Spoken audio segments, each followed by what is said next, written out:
喂，听着，别打断我。我在陕西秦谷县一条返回县城的土路上，总之是碰到了通缉犯黄福海，他是古城3起武装银行抢劫案的首犯。我这离秦谷县城大约15公里，20分钟开车就到。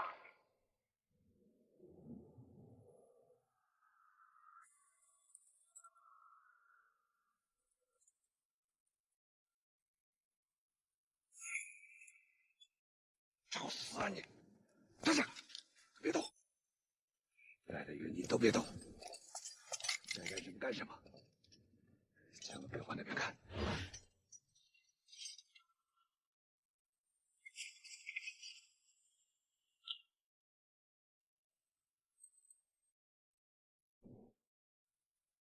大哥，警察听案了，咱们……大哥，掉头吧，往回跑！大哥，要动手就得先发制人呢。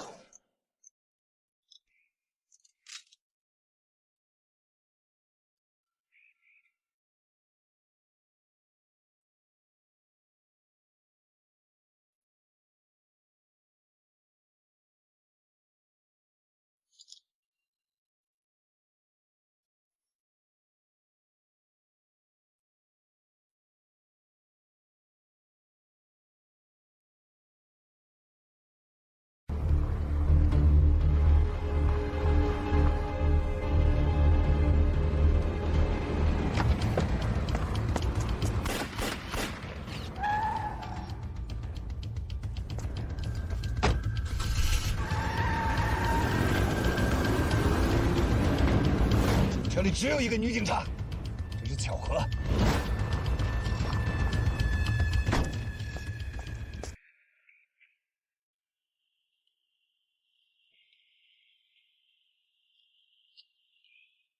你咋回事？你警察还是土匪？你什么意思？你敢把我车打成？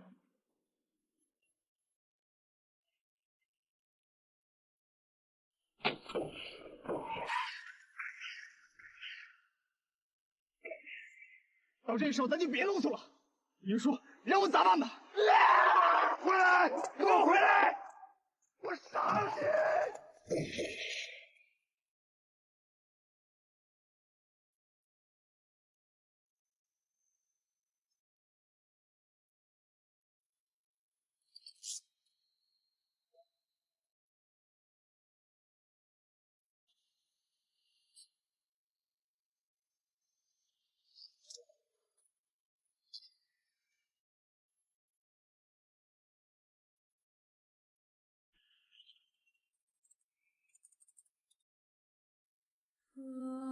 ！27岁的那个夏天，我死了，但是我心中却是如此的坦然和满足，带着一份永恒的爱恋，走向了天宫。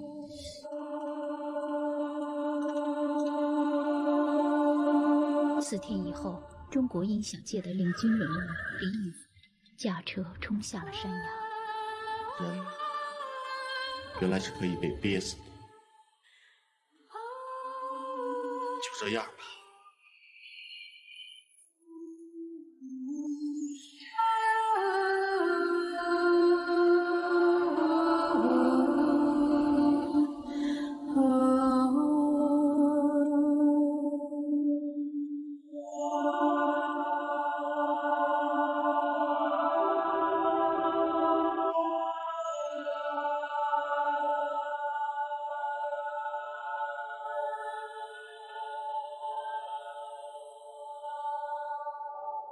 秦元英，你撒谎了！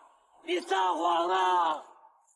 如今，一个古城卖唱片的小人物，既像胜利者，又像受了委屈的孩子，纵身从2层楼的顶端跳了下去。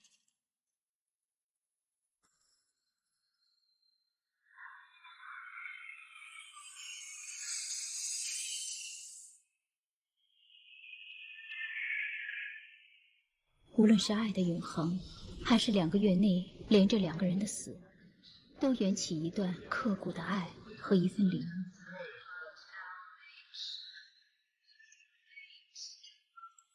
这还得从2002年年初，我在法兰克福休年假时，好友萧亚楠突然来访说起。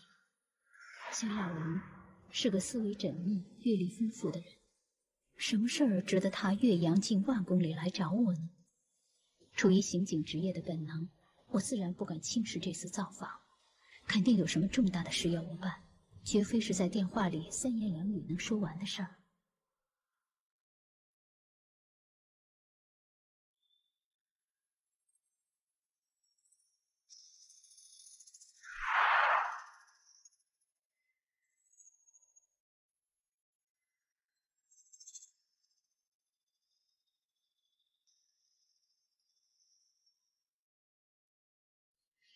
哎，亚文，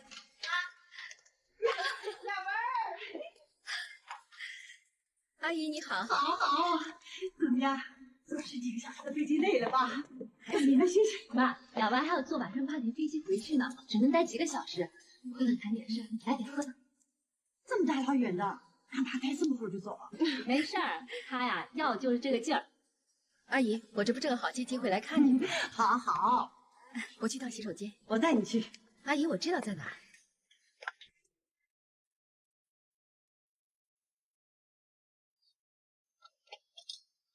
妈，我们就在楼上，是吧？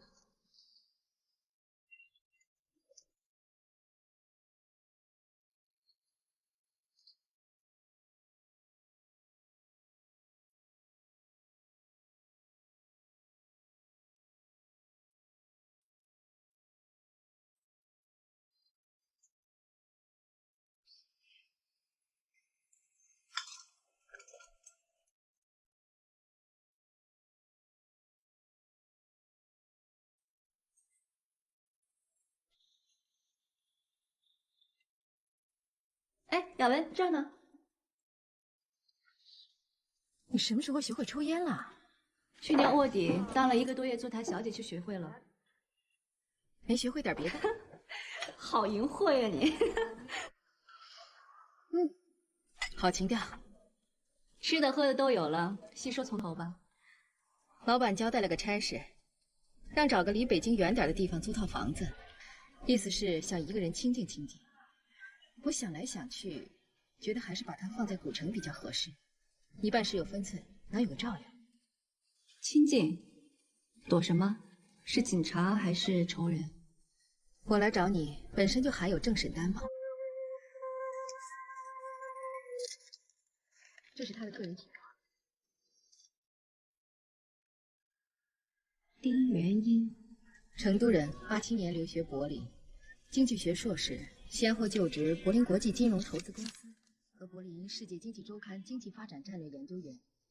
98年在北京结婚，半年后离婚了，鬼混了1年。后来成立了私募基金，爱好音乐，在柏林有套房子，有德国永久居留权。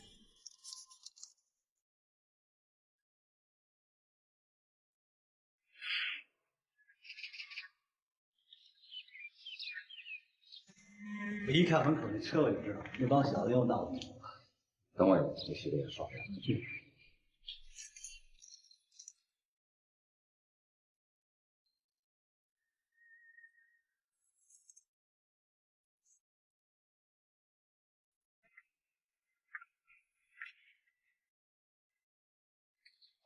走。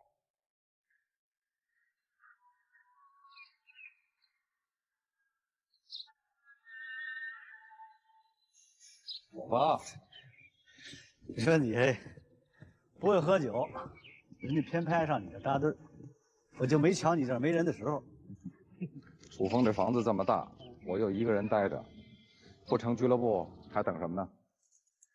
哎呀，郑疙瘩，老长期见过几个，说实话真不是很在行。一会儿你要看着这东西，你别说话，我跟他看。你要是觉得价格不合适，你给我一首饰，我一看你这首饰，不谈了。东西合适，价格也不错，你就先给我垫着。鬼混是什么意思？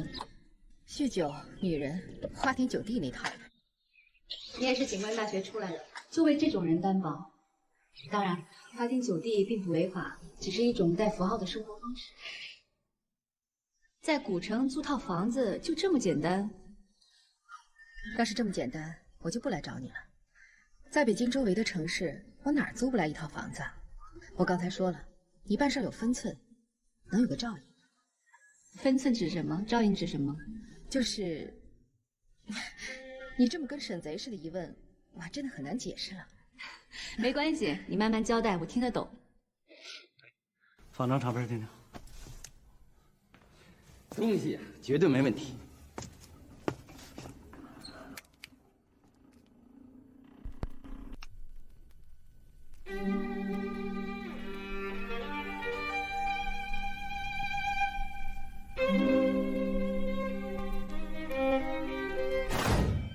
我给丁总当过1年的助理，说有幸也行，说缘分也行。总之，我是没见过这样的人，或者说，他根本就不是人。不是人是什么？是魔是鬼都可以，就是不是人。怎么讲？哎呦，8万，我觉得有点高啊。我一直注意你的反应，你也不打个手势，我就一顿跟他砍呗。8万确实高啊，哎，我觉得6万合适。是好东西，价钱过得去就行了。哎，美女是魔，这老和尚经也是白念了，还不如我呢。怎么见得？如实关照吗？我看美女就是美女，不会把美女看成魔。你看美女就是美女，那美女就不是魔了？那你的意思，甭管我怎么看，美女都是魔？是不是魔跟人家美女有什么关系？哎，你这话说的，那跟她没关系，跟我有关系不成？你把什么是美女搞明白了，就慢慢知道了。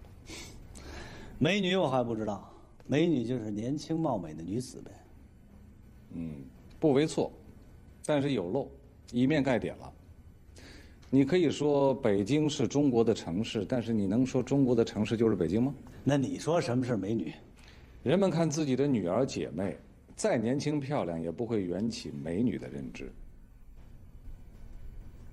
丁元英跟正常的人思维颠倒，说鬼话，办鬼事儿，倒行逆施，但是还有道理，像魔。柏林有个居士说他是极品混混，极品混混就不是混混了。也是。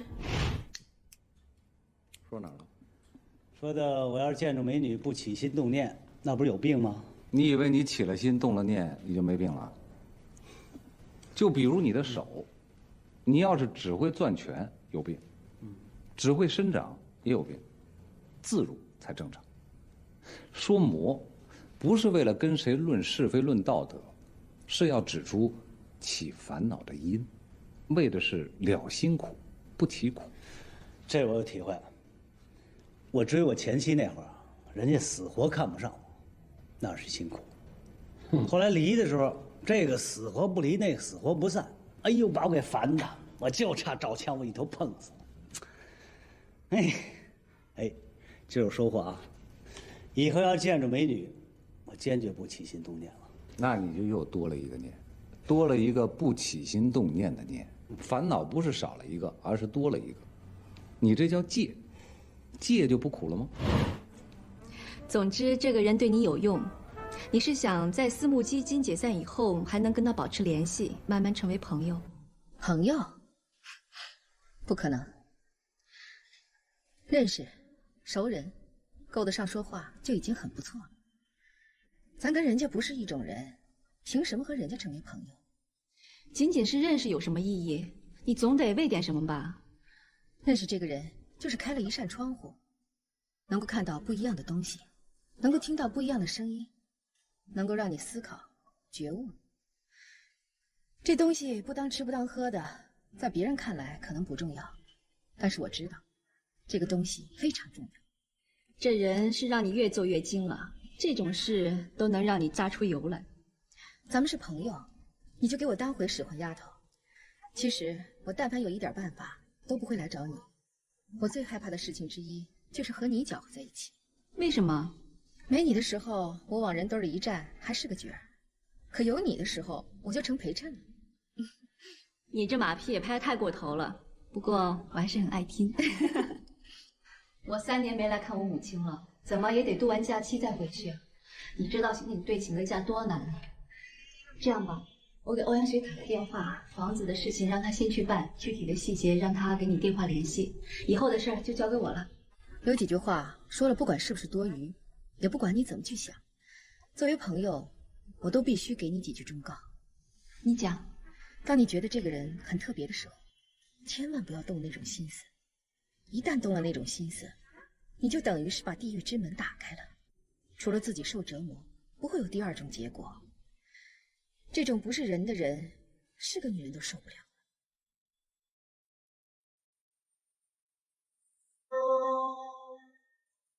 咱班上的女生啊，现在还当警察的已经不多了，能够在刑警队支撑下来的就更少。女人当刑警真不行，体能和思维都跟不上，到头来连当个穿警服的花瓶都嫌你不够鲜亮。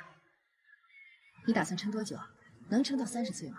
不敢，30岁再申请留学很难通过审批了。我再干2年，然后到法兰克福大学读个学位，将来当个律师。我除了法律没有别的技能，只能在法律这方面挣口饭吃了。你呢？我还在北京飘着呗。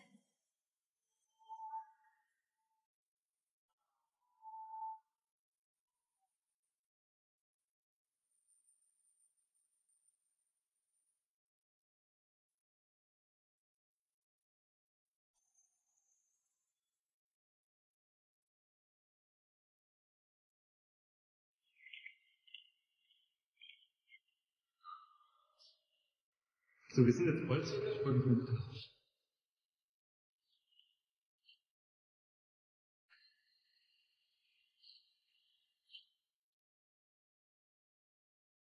Meine Damen und Herren, guten Morgen.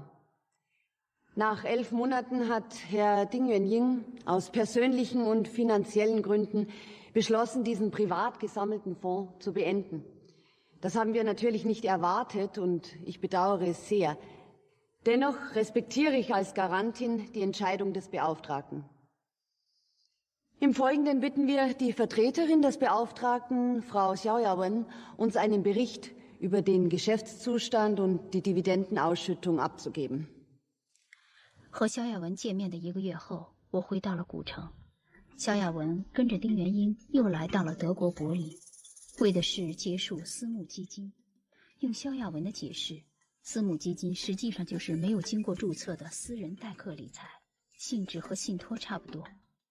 丁元英的资金全部来自德国，又全部投入中国股市，由经营风险担保方担保，投资方包赚不赔。但入会的门槛相当于人民币3000万。简单的说，就是用德国人的资金、丁元英的头脑，大家一起到中国股市来捞钱。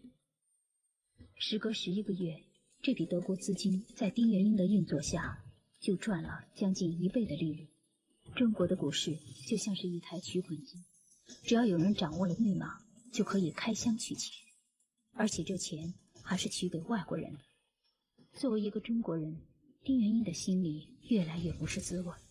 然而，结束私募基金必须有一个非常正当的理由，丁元英又无法把心里那点不是滋味拿出来当理由，结果只能默认被投资方判定存有不道德商业动机，冻结了他所有获利资金长达3年之久，并且限定5年内不能进入股市，也就是说，堵住了丁元英所能走的生路。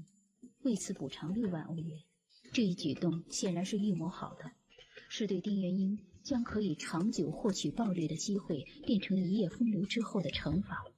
丁元英拒绝了这种补偿，毫不犹豫地在约定书上签了字，只提出希望能从自己的获利中取出一个零头8万美金，作为3年的生活费用。没有任何人有理由拒绝这样的请求。私募基金在一种不和谐的气氛中结束了。丁元英怀着对国人的歉疚沉默着，就像激烈拼杀后寂静的战场。重伤的战士在死亡与生存之间喘息，急于寻找一个地儿，一个人待着。没有战场，也没有屠杀。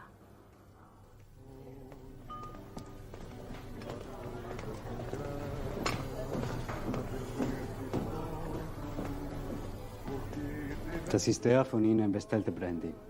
Soll ich den öffnen? Nein, danke. Ich mach das.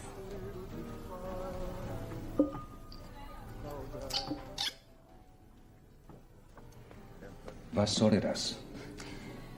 Ich will auch nicht, dass die Gelder gesperrt werden. Geschweige denn sie selbst sperren. Aber es tut mir leid. Ich muss mich an die Vorschriften halten. Da es halt eine Regelung ist, braucht ihr euch gar nicht dafür zu entschuldigen. Ich sollte mich bei euch bedanken, denn ohne eure Garantie könnte ich keine müde Mark bekommen.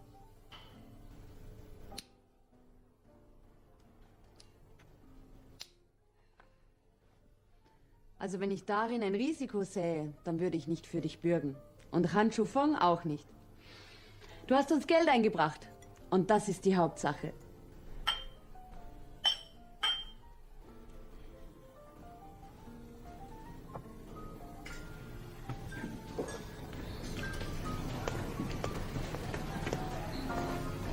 $80.000. Danke. Das ist also das geforderte Unterhaltsgeld. 68.000 €, bereits umgetauscht in $80.000. Danke.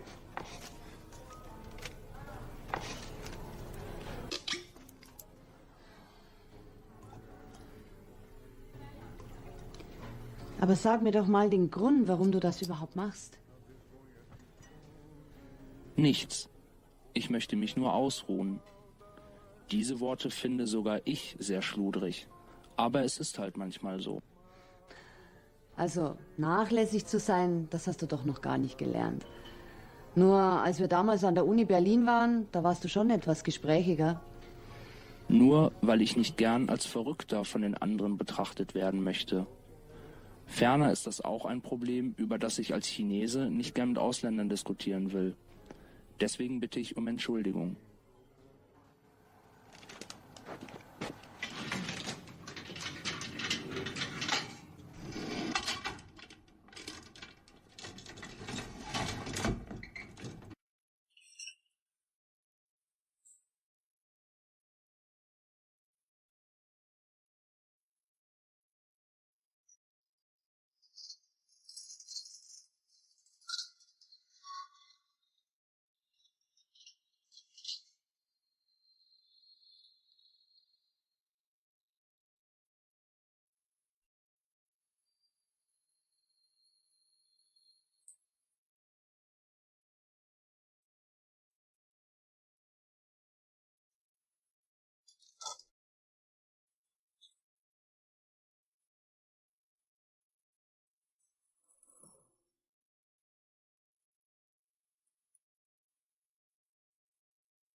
正天集团是股份有限公司，老总裁林中时以遗嘱的形式提名韩楚风先生为总裁人选，这种做法是不是合适？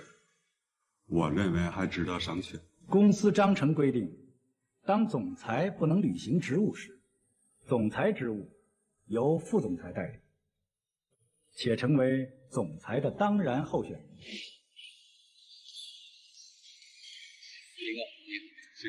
韩总裁让我来接你。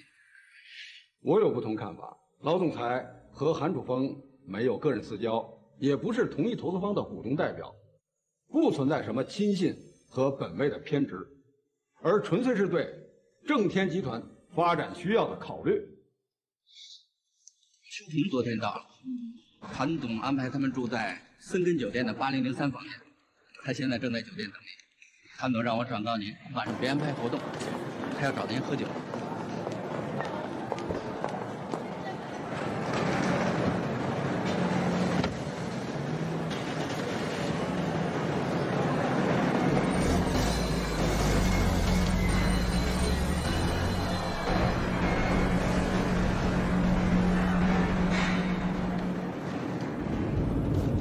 丁总，汽车的过户手续带来了，都在袋子里。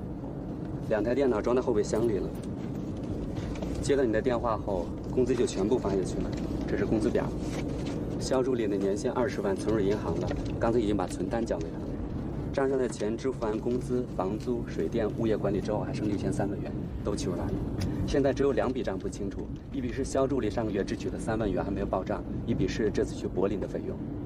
另外，这几天一共有14个人来找你，这是记录。好，肖助理支取的那笔钱我知道，这些账你不用管了。待会儿你和肖助理坐楚风的车到办公室把财务交接一下，然后送你回家。剩下的事情由肖助理来处理。刘会计，这1年多相处的都不错，我非常感谢你。丁总，以后有什么事儿需要帮忙的话，就打电话。谢谢。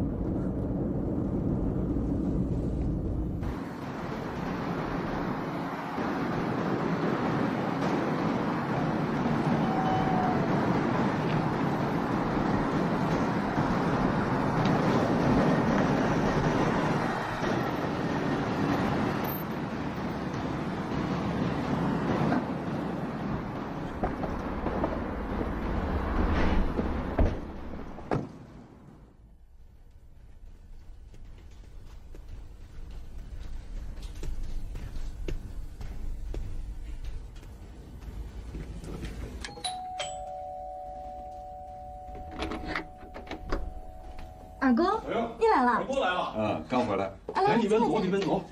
进来。不累了吧？这是怎么了？昨天刚来，今天就要走吗？哎，就等你了。秋红说，等你交代完事儿，我们就走。哎，二哥，坐说，走好。谢辉，陪着二哥倒杯水噻。确实。二哥，你看嘛，家里头呀，还有2个老的和1个小的。茶馆里面啊，确实忙不过来了。谢辉和他那个同事哈，是请假出来的，还要赶回去上班。我们这2个房间啊，多住1天啊，就是1000多块，不管哪个出钱都是钱嘛。再说了，跟你说话呀，你累，我们也累嘛。哎，二哥，你快喝水啊！哦，我可没得别的意思啊。我说的呀都是老实话。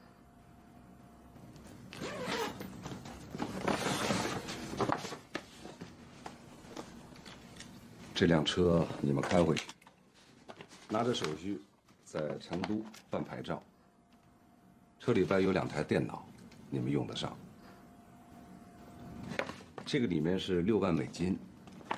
我交代一下啊，这是专款专用的钱，1万是用在汽车的日常费用，5万用在父母生病时候应急。这个钱雷打不动。二哥。爸妈年龄都大了，你的想法呀，我明白。再说了，大哥啊，也是不是给爸妈些钱，家里头的咋过得去？其实啊，也没啥子用钱的地方。二哥，你呀，也真该回去看看喽。过段时间吧。哎，二哥，我想把茶馆改造一下，但是爸他不同意。哎，我想让你给爸做一下工作，你打个电话就行。我觉得呀，你的意见爸肯定听得进去。我也不同意。倒不是因为茶馆的产权是老爹的，如果你把茶馆的门垒得太高了，家长里短的茶客就合不起了，茶馆的市井味儿就没了。老人有一件事情做挺好，充实乐呵，这是性价比最高的消费。老爹开茶馆这么多年，该赚几个他心里知道。真要改成1杯1000金的茶馆，单靠1杯清茶能聚来1掷千金的客吗？二哥，你不用说了，我晓得了。二哥，刚回来事情多，用不着在这陪我们了。行李收拾好了，房子一推，我们动身就走。二哥，你忙你的，韩大哥啊也知道我们今天要走哈，他正在开会，我们就不跟他辞行了。你见了他呀，带我和谢辉跟他道个谢，啊。那我就不送你了。哎，谢辉啊，你在这儿看着东西啊。好好，我去送饭。二哥慢走啊。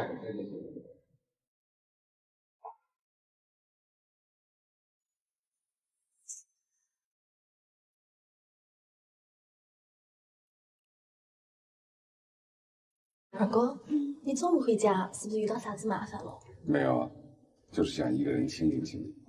没得事就好，家里面的放心。就是这个。谢谢二哥。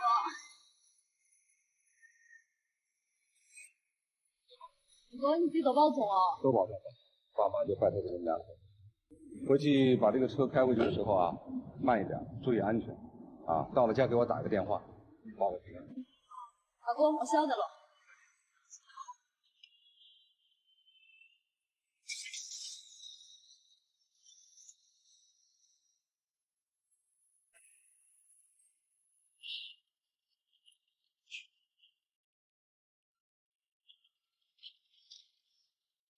你们俩跟我进去，要注意楼上。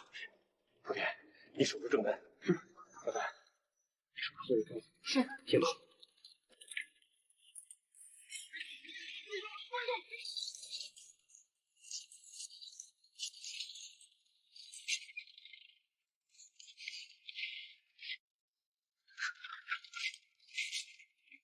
别动！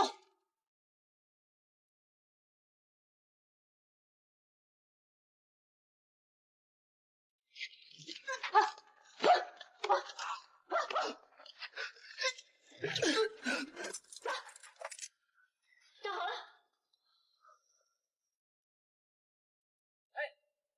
你以为女的好欺负呢？臭娘们儿，你够狠的你！你一辈子都没有好日子过，这哪个男人都罩不住你。你守法就行了，别的事儿不劳你惦记。走。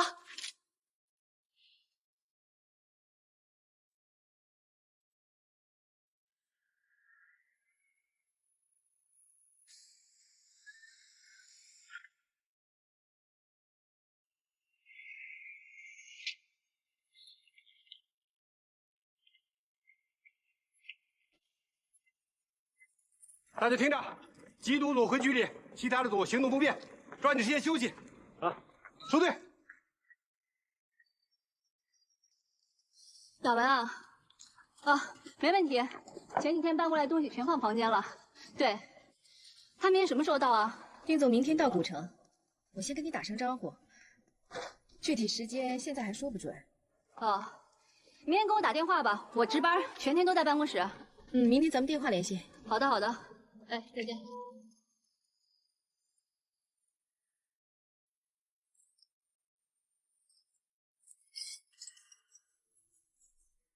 丁总，我来。真不敢相信，就这么结束了。没见过公司关门吗？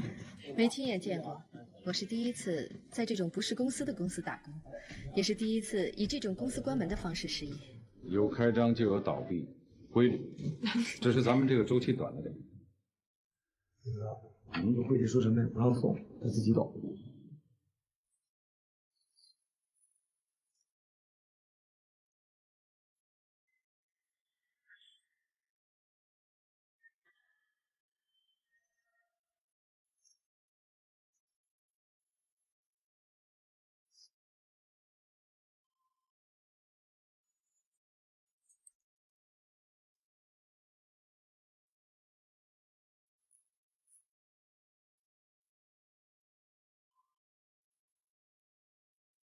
丁总，您坐这儿。趁这会儿有功夫，我跟您把古城租房子的账报一下。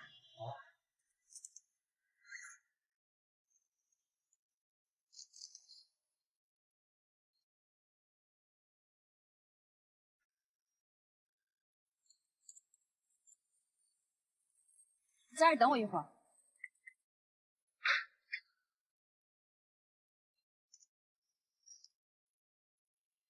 我在刘会计那里预支了3万元，预付了古城的房租1年，买了20斤铁观音和40条烟，加上水电暖押金，一共用了24800元，还剩下5200元。您先看一下。很好。 2万美金换成了人民币16万6千元，都放在箱子里了。好，丁总，这可是您3年的饭钱呐。足够。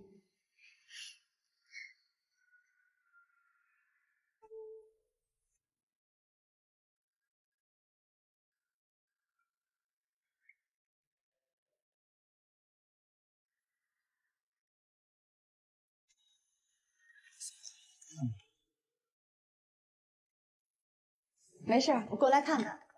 我怕东西太多，地下车库放不下，看用不用换个大点地方。嫂子，这点事情还让你费心。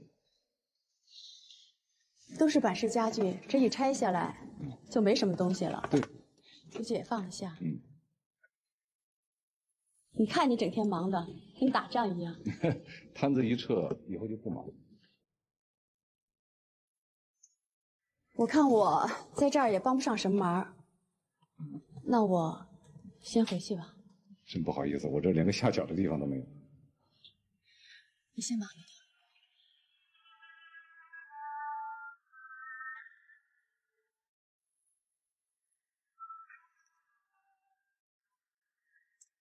嫂子，您是有事儿吧？元英，你刚下飞机我就来找你，真是不好意思。 楚风说你撤了摊子就要离开北京了。对，如果没有什么特别的事情，我想明天就走。你有什么事儿，尽管说。唉，我弟弟又惹麻烦了。他在歌厅里打架，把人用刀子划了一刀子，人家也破相了。我去医院看了人家几趟，好不容易人家同意私了。 楚风本来对我弟弟就有看法，我不想让他知道这件事情。楚风的位置也担不起这个人情，我呢也不想找别人，所以只有找你来了。要多少钱？那边要20万。对不起，嫂子，我只能给你15万。15万够了，我自己还有点钱。 那我这就给你取钱去，晚上跟楚风约了喝酒，怕没时间了。哎，小赵在里面呢，你进去拿钱不太好吧？这样吧，你给肖小姐交代一下，让她给我打个电话，我们约个地方，我去找她拿钱。好。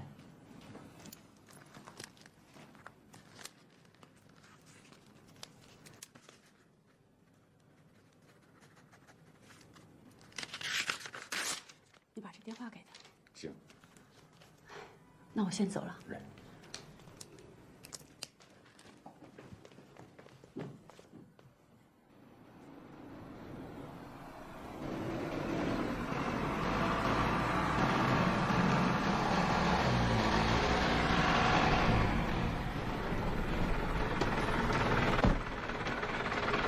来，把东西都放到车库里。不着急，我先看一下东西怎么放。啊，小赵，你招呼他们啊。雅文，哎，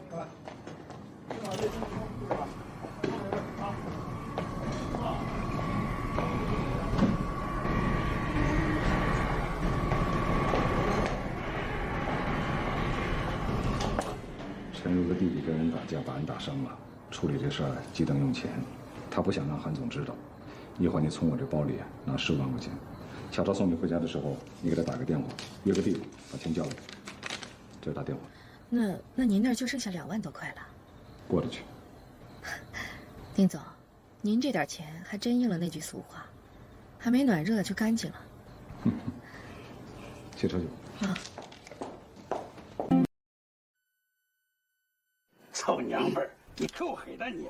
你一辈子都没有好日子过，是哪个男人都罩不住你。 您守法就行了，别的事儿不劳你惦记。丁总明天到古城，我先跟你打声招呼。明天给我打电话吧，我值班，全天都在办公室。多少钱？那边要20万。对不起，嫂子，我只能给你15万。15万够了。陈如的弟弟跟人打架，把人打伤了，处理这事儿急等用钱，他不想让韩总知道。一会儿你从我这包里拿15万块钱。您这点钱还真应了那句俗话，还没暖热呢就干净了。慢点。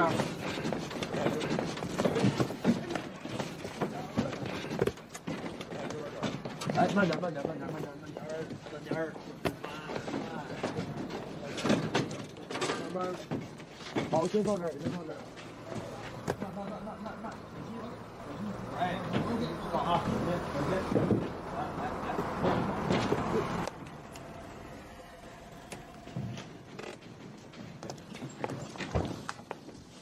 韩总，韩总，您来啦？袁英呢？丁总在车库，我去叫他。啊，不用了，都快搬完了吧？快了啊，你去吧。慢点，小心听话啊！袁英确定明天走吗？确定。他一下飞机啊，连口水都没喝，忙到现在就为这个。他的东西都搬到古城了，在这儿没茶喝，没音响听，可能不大习惯。你怎么给他选到了古城啊？不管我把他选到哪个城市，您都会问同样的问题。我在古城的刑警队有个朋友，知根知底，有事儿了还能有个照应。嗯。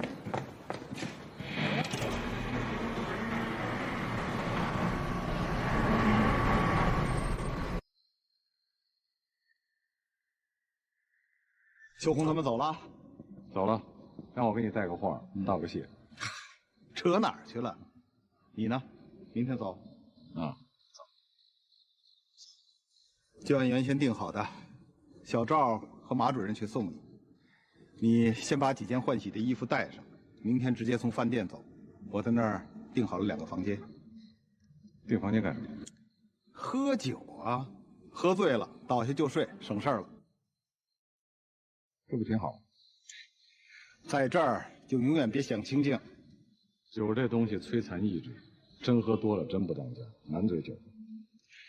摆个一醉方休的阵势，就是为了说酒话，不然咱们喝茶去了。小赵，你到床头柜边上把我那个包拿，带起。丁总，您明天什么时候动身啊？我去送你。有地址，就不麻烦你。这1年够辛苦，回家好好休息吧。丁总，您这茶凉的也太快了，连个溜须拍马的机会都不给。拍了没用，所以就不必拍。删掉溜须拍马的成分，我就更得去了。雅文想去就让他去吧。你等电话，明天动身的时候我去接你。谢谢韩总。唱片、皮箱、衣服都放在车上，不用来回拿。好的，物归原主。走吧。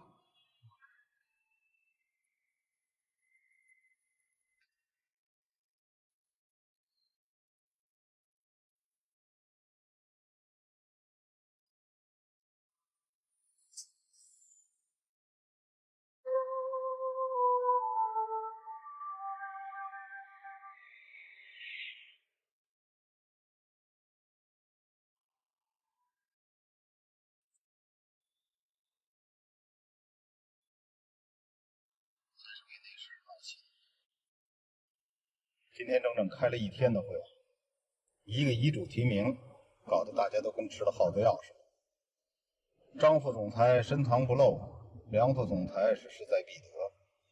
我呢，既没明确表示接受，也没明确表示拒绝，表了一个可以有变数的态。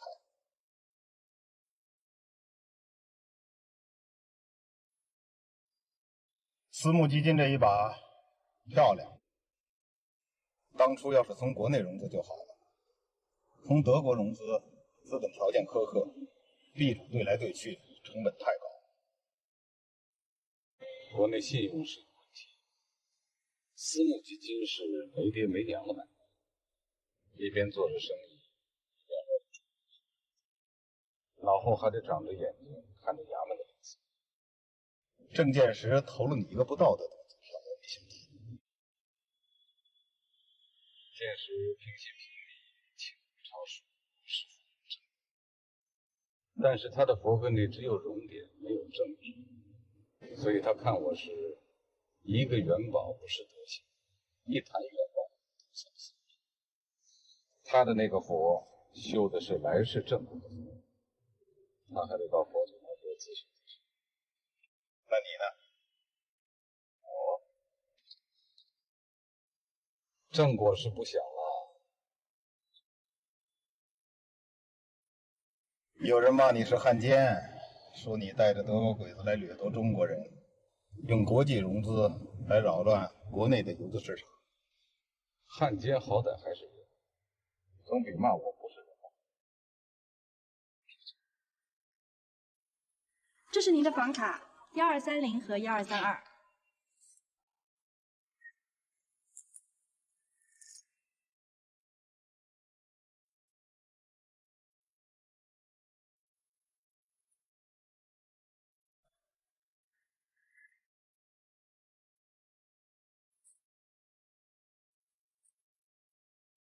你先坐。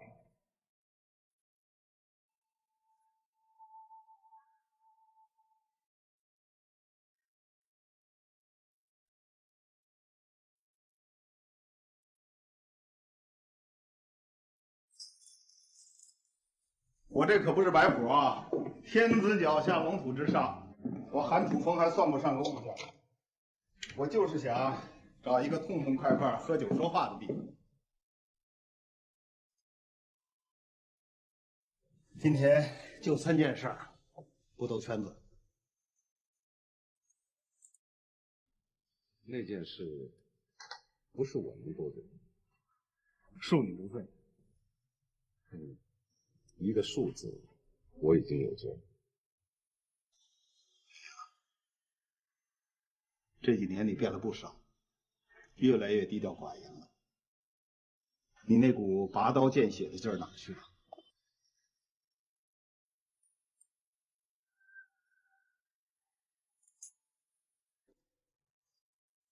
这是您点的五粮液，请慢用。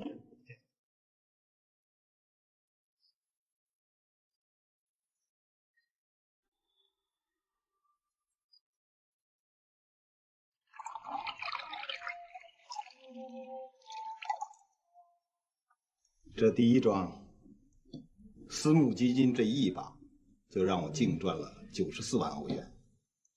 用眼下的话说，叫脱贫了。道谢的话，我就不说了，一个字，干。哎呀，这酒度数怎么那么高？喝白酒就得喝高度了，喝哪儿到哪儿。哎，吃菜吃菜，这是正宗的谭家菜。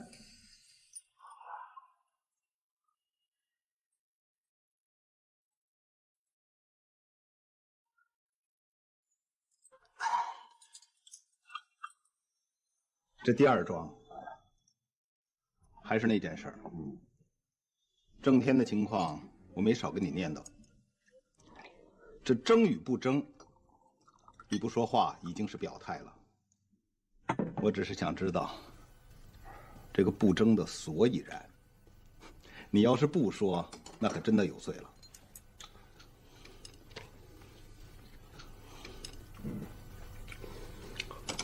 这件事情是退后一步，让出一条道，让2个副总裁先过去，胜算可能会大一些，但是也有失算的可能啊。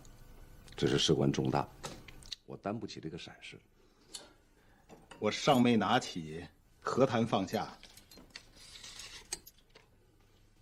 你办事，老总裁放心，但董事局不一定放心。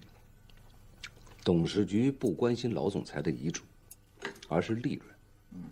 这里边还有一个资历问题，对于你来说也是一个潜在的障碍。退一步，让2个副总裁之间的矛盾上升为主要矛盾，让他们内耗，等他们斗得2败俱伤，企业必然会蒙受损失，是吧？这就是此消彼长，有个比较。当董事会看出谁是争权的，谁是干事儿的，自然就有众望所归了。这个时候，你才有可能建立真正的权威。否则，你一登上拳台，就会促使他们先结成联盟，你有可能成为第一个牺牲品。他们要是不内耗呢？这是文化属性，不以他们的意志为准。打个赌吧，将来也算是一个段子。就赌我那辆宝马车，打上7折，作价70万，你看如何？随你啊，要打赌，我就1赔5。你就这么有把握？不是有把握，是胜算多些，公道。总裁年薪60多万，我就是做了总裁，也未必能做过5年。你1赔5，我赢了是赢，输了也是赢，这还说什么？来，2干3杯。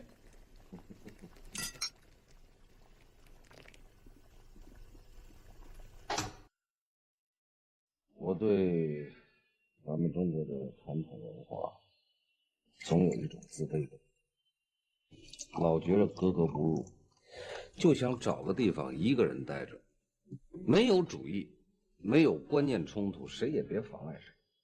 以前做不到，现在有了2个钱，有可能了。听起来是有点不大像人话。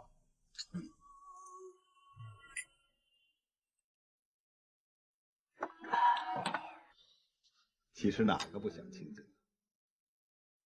可是周围的一切都在推着你随波逐流，根本由不得你自己。哎，仔细想想，北京这么大一个都市，还真找不着一个犄角旮旯能够养养神呢。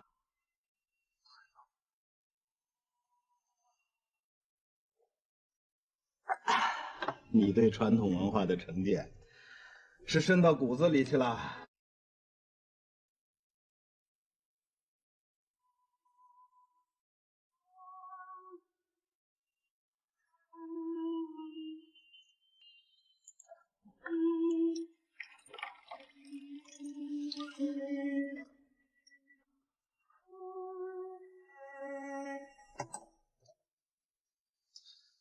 改革开放，那摸着石头过河，我们这些人是根本没弄清楚怎么回事，稀里糊涂的就闯入战场。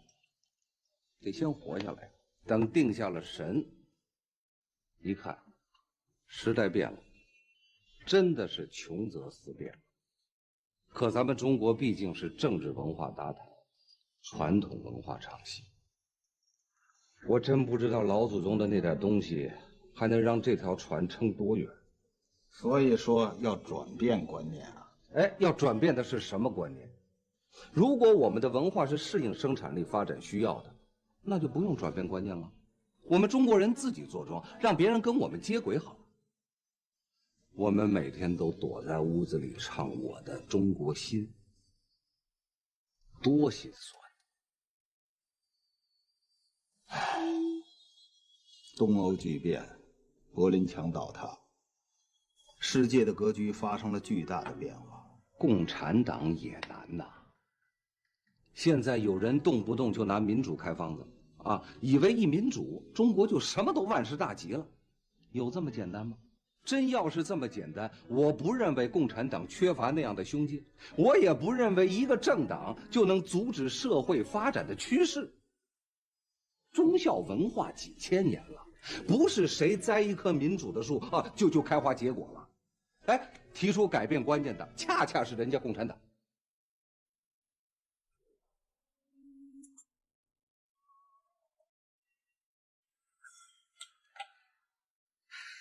痛快，痛快啊！这酒喝到这会儿，刚喝出一点味儿来。我这等角色今天也大言不惭的谈文化，已经不是个东西了，那就索性婆娘骂街了。你请，你请。人家共产党一说改变观念，马上就有人骂掘坟灭祖。哦，一边骂着，一边伸手还要民主，但是他从来就没问过他有主吗？他有的那个主，归根到底还是那个你要为我做主的主。你这可是两头找挨骂了啊！传统文化牵着民主感情，民主闪着普世之光，这两个哪个都找不得碰不得。再闪光，你也得理清民主为中国还是中国为民主这个核心问题。民主只能解决民主可能解决的问题，不是万能神丹。中国人讲究耳听为虚，眼见为实，只要是当下看不见的，就都不算数，那也就只能杀鸡取卵，开仓放粮了。我们必须要把皇权文化的救主救恩跟实事求是的该怎么办就怎么办区分开，必须要把最广大农工的根本利益和他们的基本素质区分开。你这个基本素质，就更得找挨骂了。来，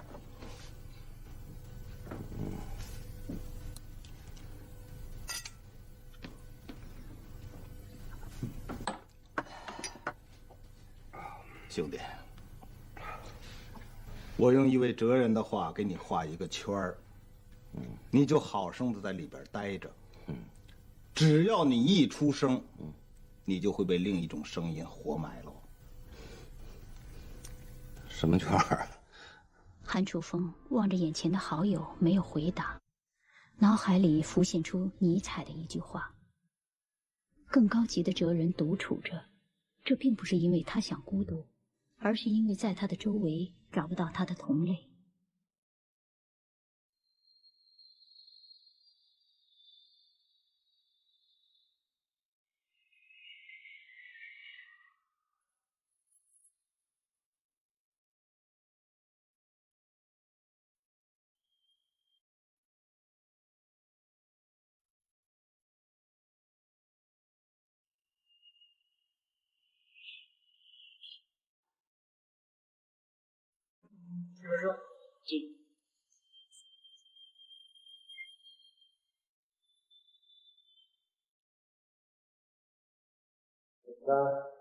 小戴，把这个交给局长。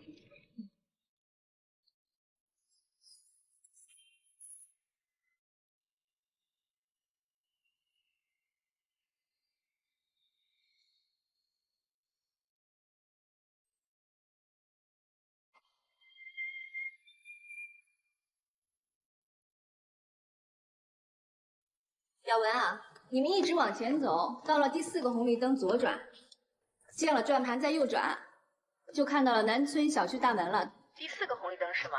向左再向右。对，好，那我在楼下等你们。一会儿见。哎，一会儿见。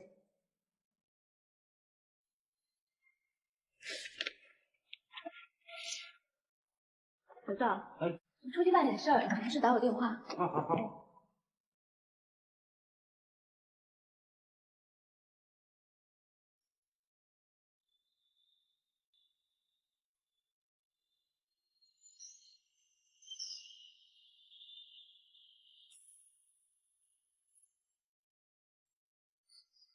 亚文，小丹，好久不见了。就是啊，还顺利吗？挺顺利的。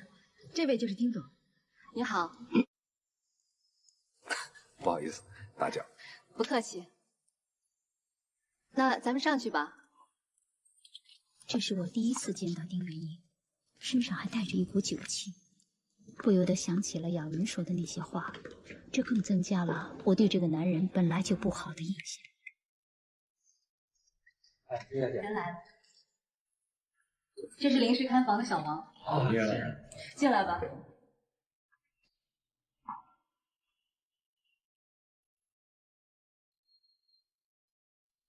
丁先生，这是顶楼，没有隔热层，这太阳晒一天了，都晒透了，你得装一空调。但是房东有一条件，说要装就要装名牌贵机。这个空调钱的一半呢，可以抵明年部分租金。因为这事不着急，所以等你过来再决定。丁总，这些我们不会装，没敢动。没关系，我自己来。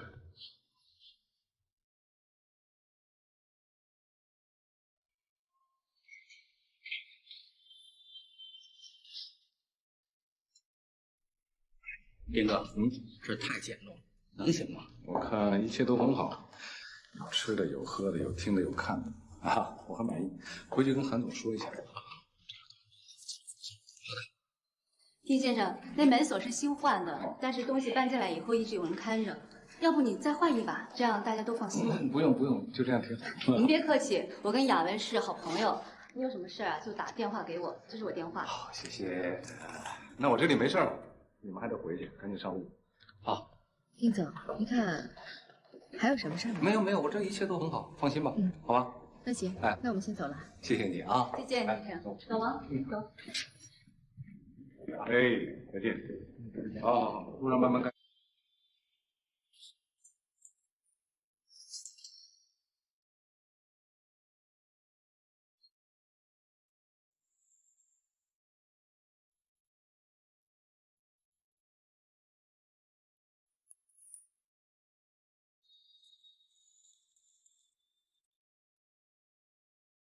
我们现在呀就得赶回去，这次治不了了。好，今后啊有机会我们再聊。赶紧赶路吧，到北京也半夜了。这里没事我就回去了，我现在是脱岗了。我知道，赶紧回去吧。行，那你们一路小心啊。哎，我走了。好，再见。再见啊。哎，小王，路上小心点。再见啊。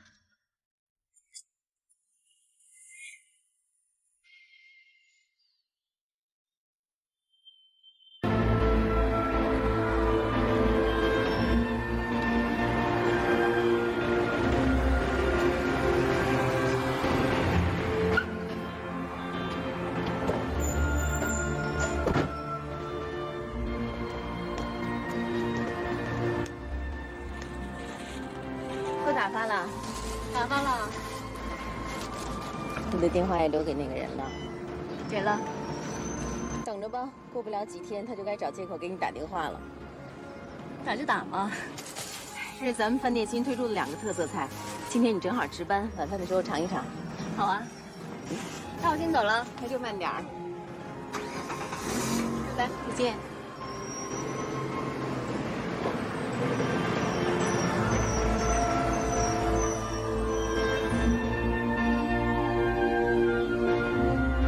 在3名总裁候选人当中，韩楚风先生自愿退出候选，梁副总裁和张副总裁均没有达到公司规定的超过半数的得票，所以总裁的职位目前仍为空缺。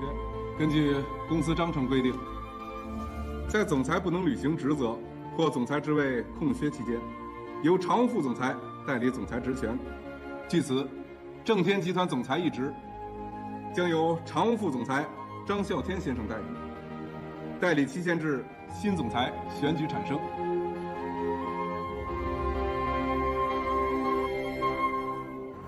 亚文走后，日子一天天的过去，局里的几个案子忙得我不亦乐乎。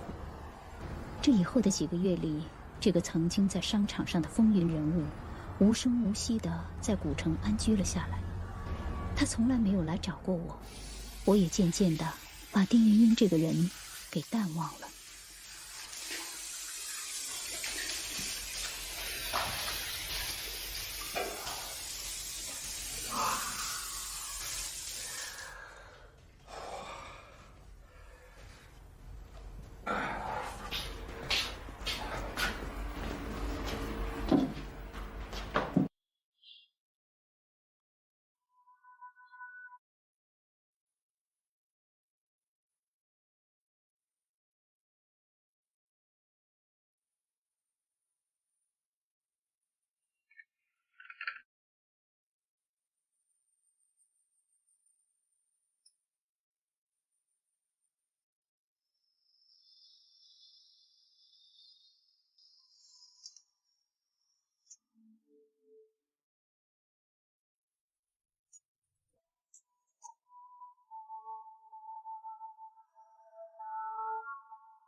一碗馄饨。好嘞。哎，给我来一笼包子。好嘞。哎，馄饨，汤里多放点紫菜啊。好了，知道了。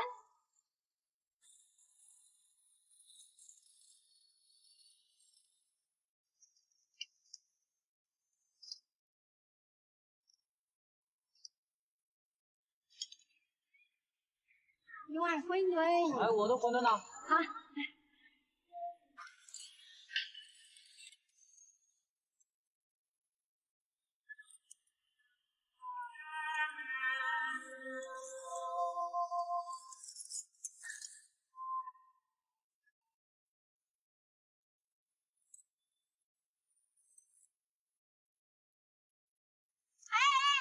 你怎么走啊？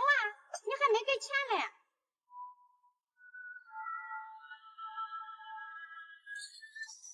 好了，谢谢啊。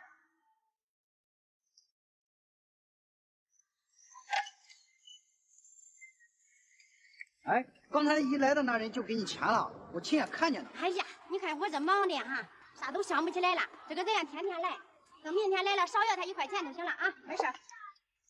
馄饨，鸡丝馄饨。这是1年的聘用合同，头3个月为试用期。如果你没什么问题的话，现在我们就可以签合同了。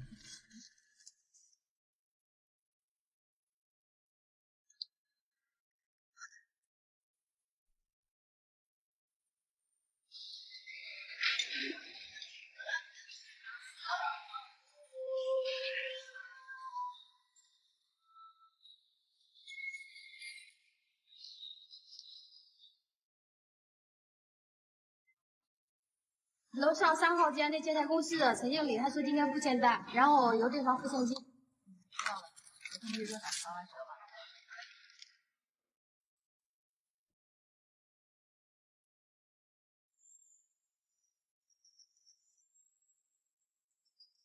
雅文啊，小丹啊，我找到新工作了。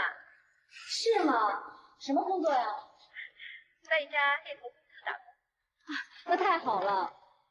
哎，殷总在顾城还好吗？他没找过我呀，说明没什么问题吧？哦，没事就好，常联系吧。那我挂了。好，再见。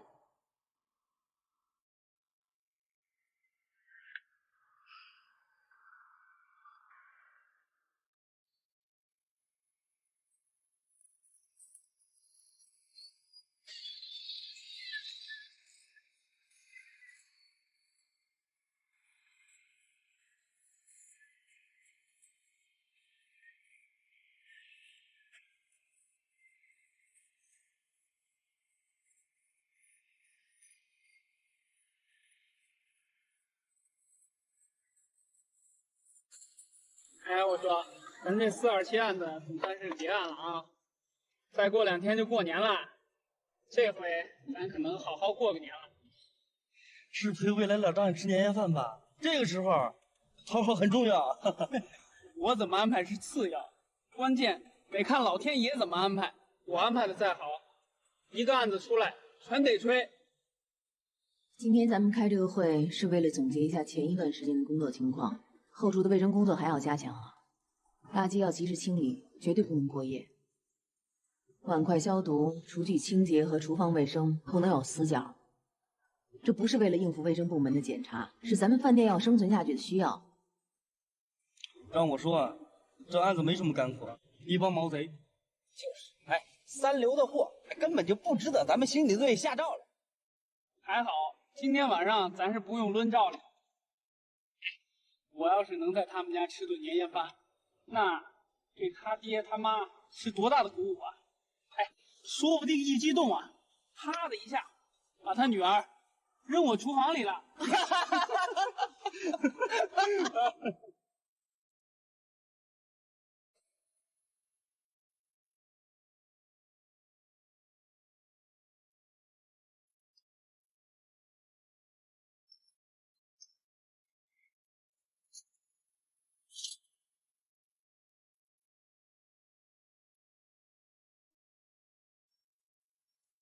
来，春节值班表贴出来了，大家来看一看。哎，值班表出来了，快快快！哎，老规矩啊，先照顾有老婆孩子的，其次是结婚的啊，尤其是大年30和初1这2天啊，内部调整可以，但必须提前跟队里打招呼。好，看吧看吧。拿啥值班啊？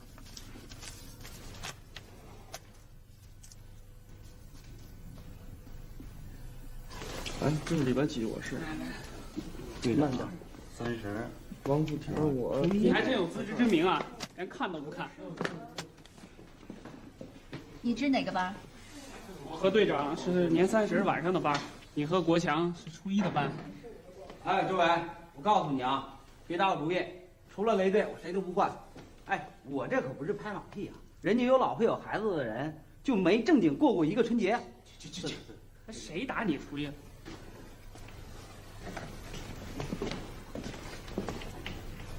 小丹，我女朋友让我年30晚上去他们家吃顿饭，你看是不是能给行个方便？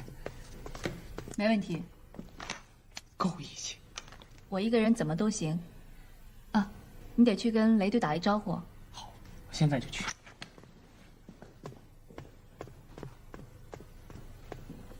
转眼8个月过去了，马上就要过春节了。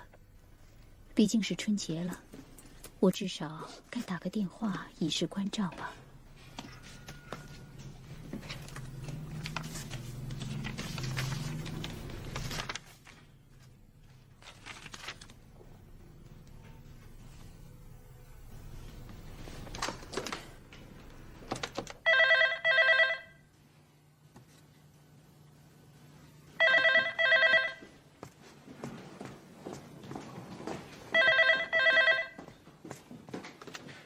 喂，是丁先生吗？哎，你好，我是芮小丹。哦，是芮小姐呀，你好，你好，有事吗？不是我有事吗？是你有事吗？快过春节了，看看你需要什么，特别是需不需要找人看房。春节我不回家，一切都很好，让你费心了，谢谢。如果你需要什么，就给我打电话，你不用客气。谢谢，再见。再见。哎，小丹，那丁先生是谁呀？没听你提起过。是啊，干什么的？真对不起，辜负了你们俩的笑。别辜负了，你换个方式补偿也行啊。我告诉你，我可没有他那么黑心，我有半瓶好酒，4个炒菜就够了。这还不够灰心的？我也有几个月没请客了，行，也该请一回了。你们定个时间吧。好嘞。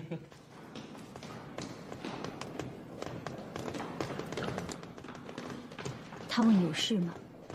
这话看似随意，却显然是一个意识位置问题，说明他脑子里根本就没有找人帮忙这道程序，只有我能帮你什么的设置。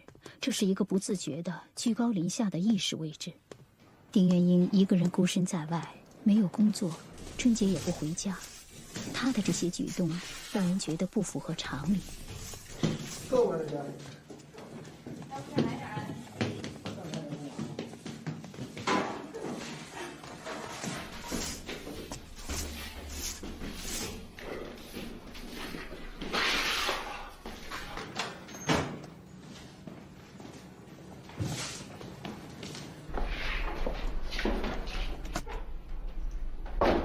王科长，哎，小丹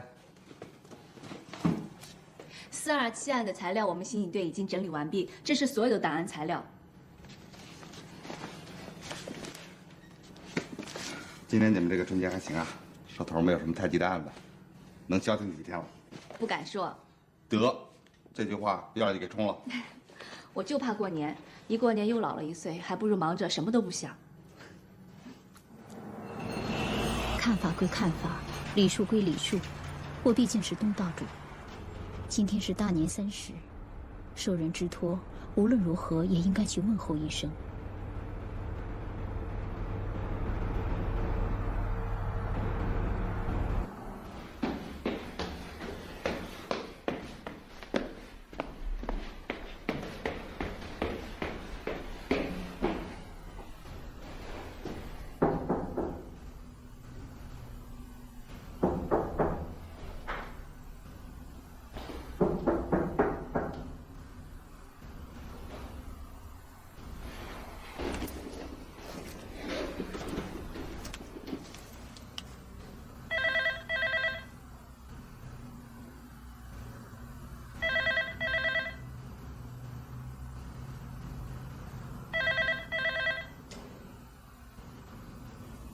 丁元英在古城，一没有亲戚，二没有朋友，这大年30的能去哪儿呢？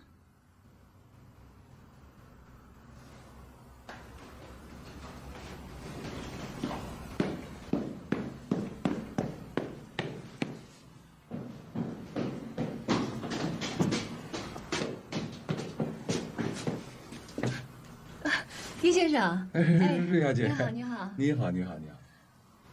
怎么买这么多方便面啊？那过年了，地摊得15以后才出来呢。我在小卖部备了点吃的。总泡方便面能行吗？不是泡，是煮。我已经备了一个电饭锅了。你怎么一个心眼儿啊？你可以买点速冻食品啊，像包子、饺子、馄饨之类的，好歹也调剂一下口味。就这样，挺好。没别的事儿，工作忙，提前过来给你拜个年。哎呀，互拜互拜，谢谢啊。那如果没什么事儿，我先走了。谢谢。好，再见。行。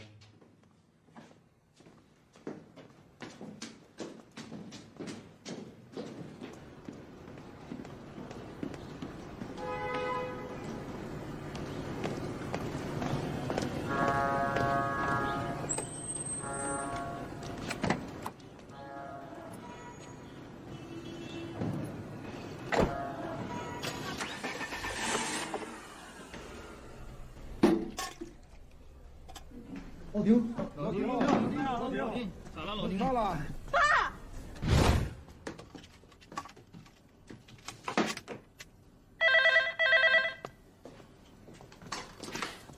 喂，二哥，爸出事了。你先别哭，说出什么事儿？上午好好的就办到了，是老一去。哦，我知道了，别着急，我这就去机场。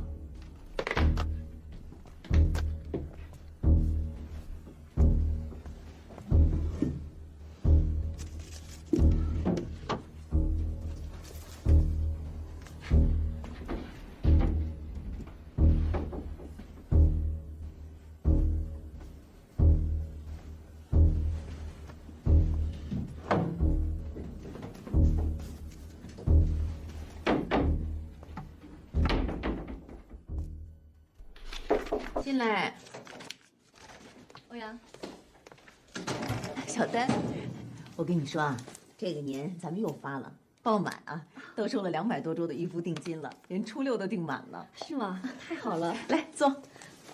哎，你今天不是值班吗？怎么有空过来了？你还记得那个丁先生吗？过年了，我到他那儿去了一趟。哎，你不说呀，我都把这人忘了。他过年不回家呀？没有。他买了好多方便面，我觉得该给他送点吃的。地摊过了15才出来呢，半个月总让他吃方便面不太合适，以后没法跟雅文交代。你让那个看房的小王给他送点能和面条一块煮的东西，像炸豆腐、炸丸子啊、炸酥肉什么的，多送点。行，我一会儿就安排人去办吧。他那没冰箱，你千万别忘了交代他把东西挂在窗户外面啊。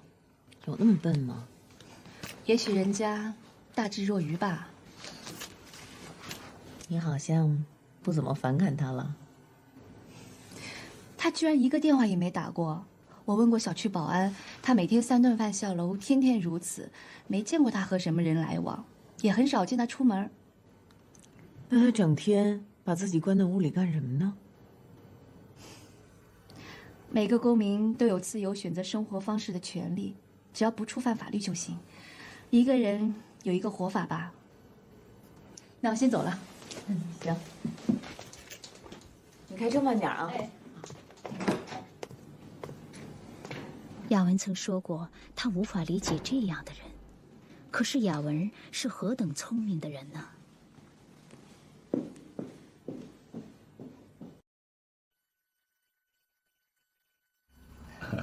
你怎么一个心眼儿啊？你可以买点速冻食品啊，像包子、饺子、馄饨之类的，好歹也调剂一下口味。不是泡，是煮。我已经备了一个电饭锅了。喂，二哥，爸出事了。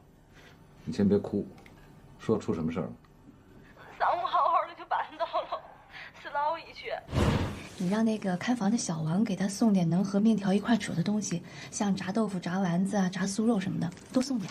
行，我一会儿就安排人去办吧。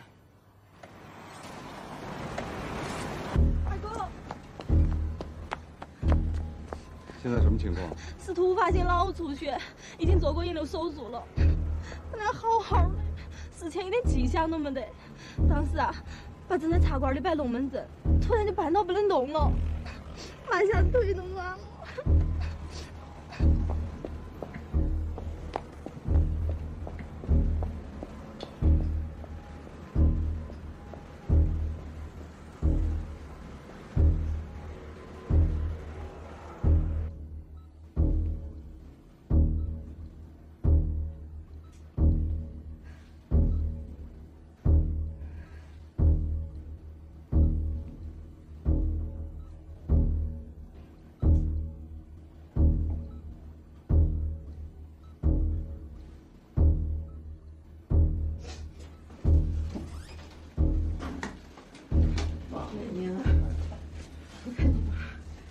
别着急啊。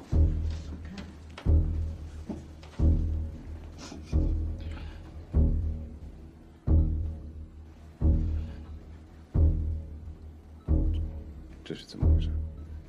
医生说，咱爸右边的身体已经没知觉了，左手一直要去扯氧气管。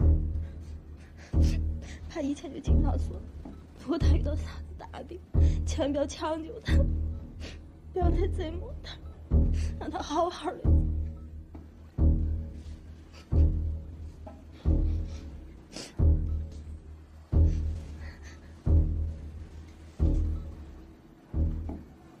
爸，您的心思我知道，但现在还不是时候，现在还没结果。您一辈子都是硬骨头，如果真是那种情况，我知道我该怎么做，您就放心吧。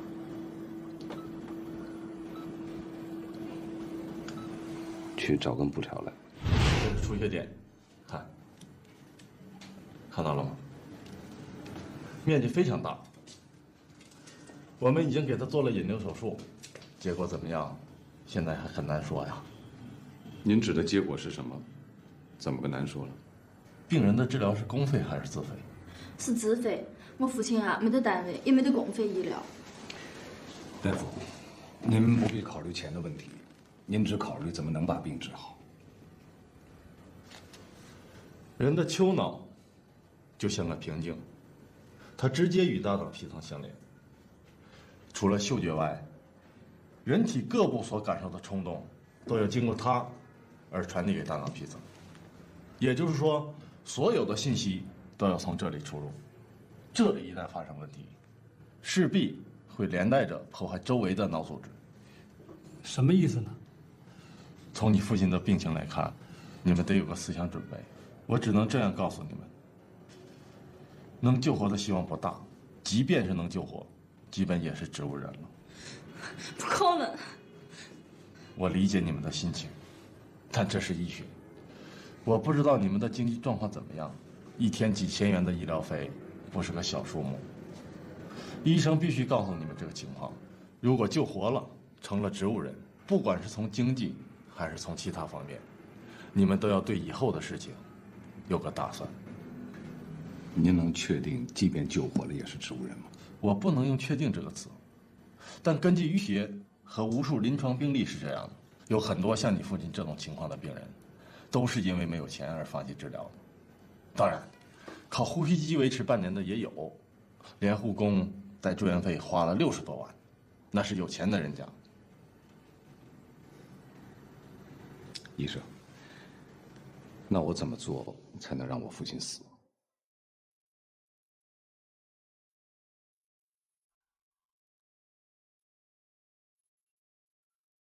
中国没有安乐死的地方，我回答不了这个问题。这里是医院，只要病人没有死亡，只要病人的账上还有钱，医生就要继续治疗。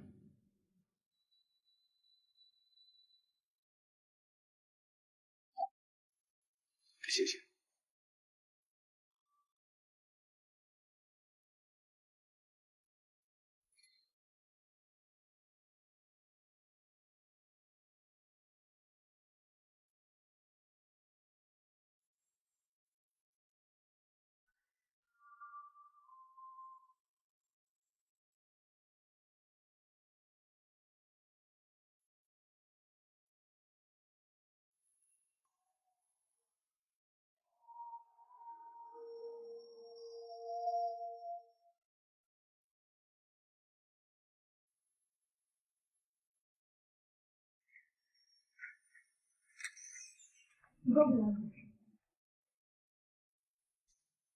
情况好点没得呀？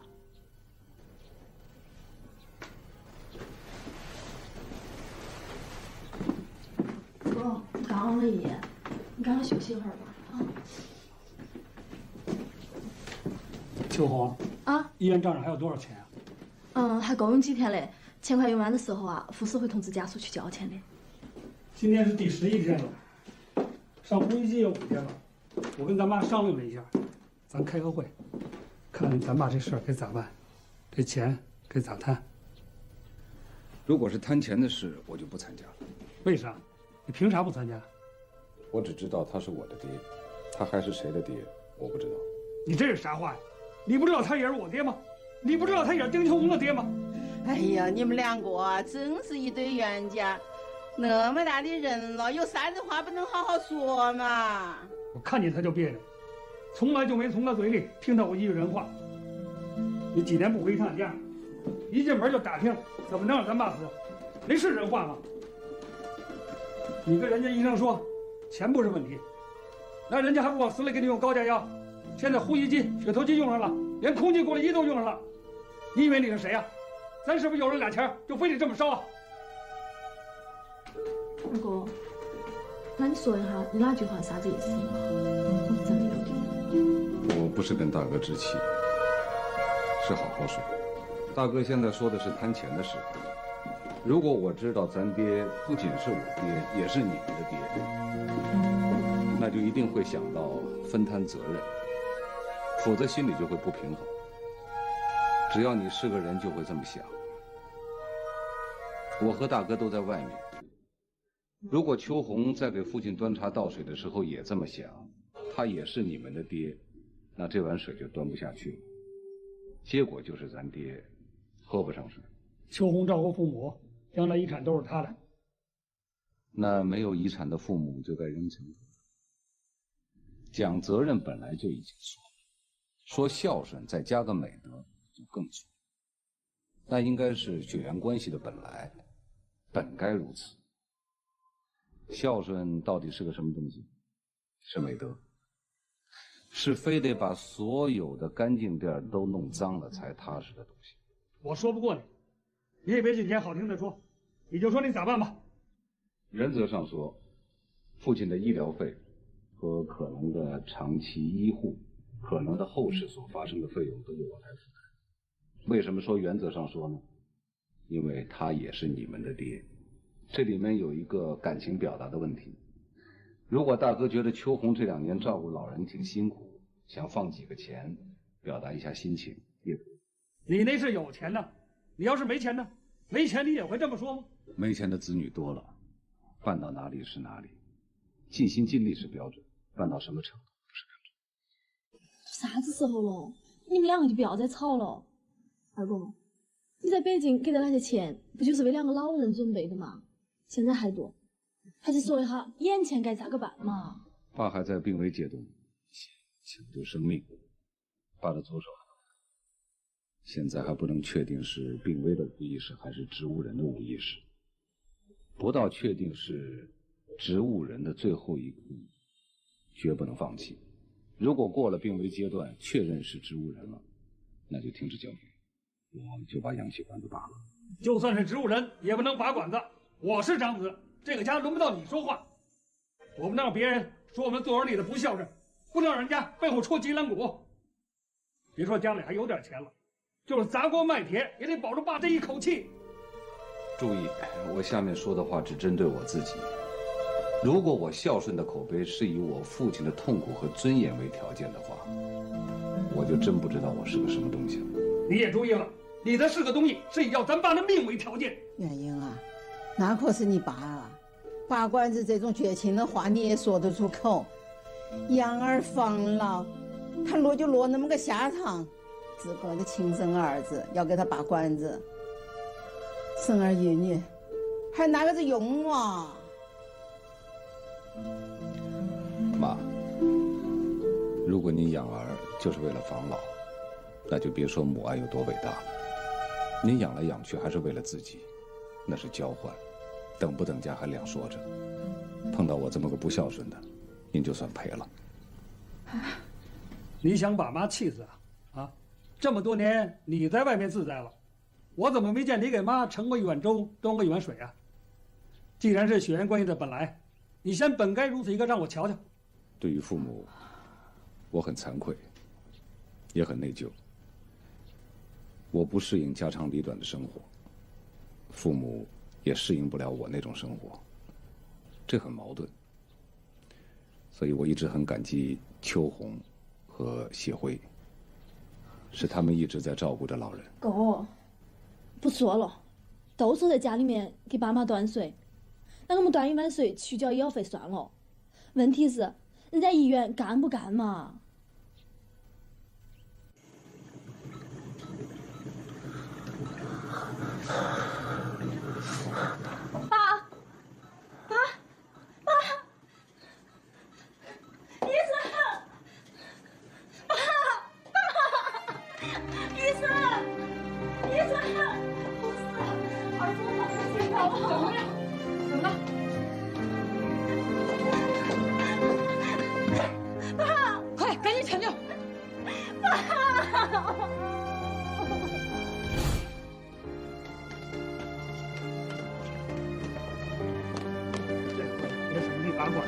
咱们爸自己走了。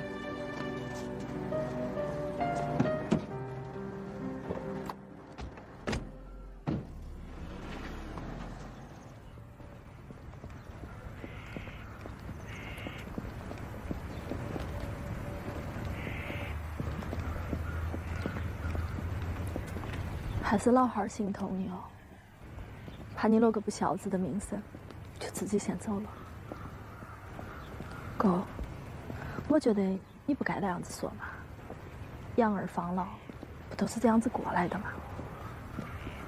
养儿防老，那父母就是你天然的债权人，而且这种感情是不可能开始的。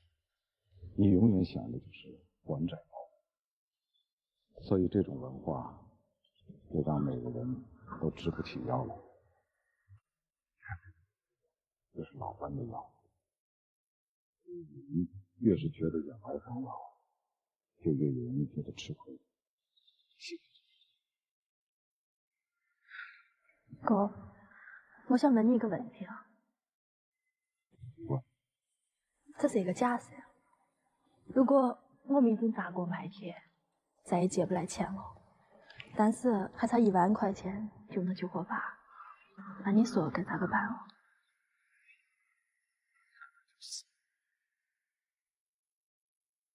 哥，你还是一个人过吧，没得任何人能受得了你啊。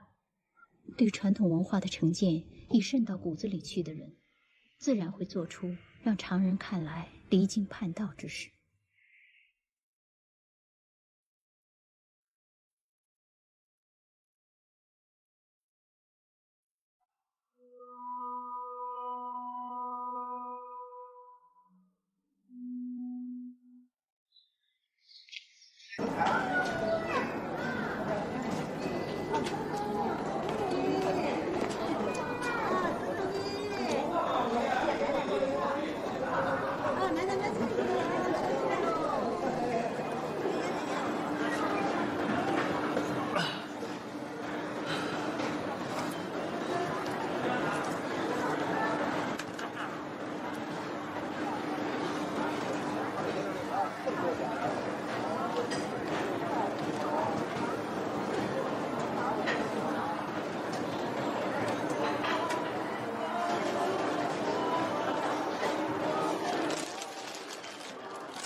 先生，随便看看。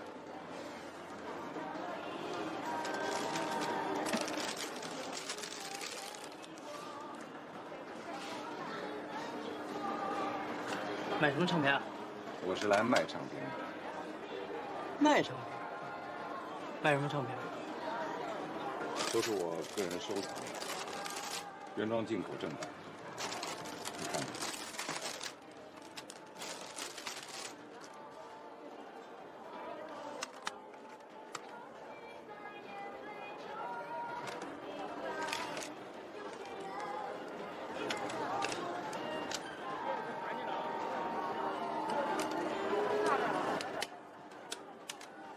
21张。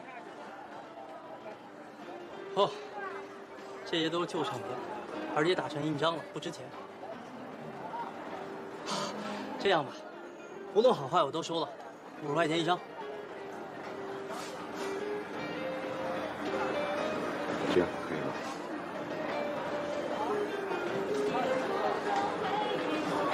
正好21张。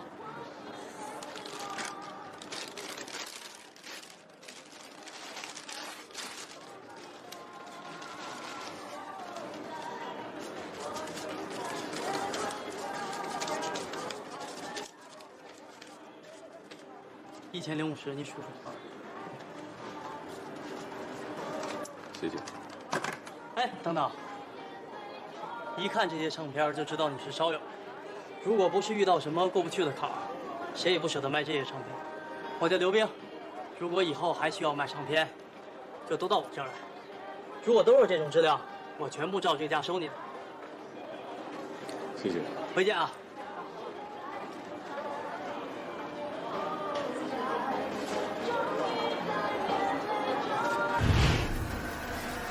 电话啊，电话。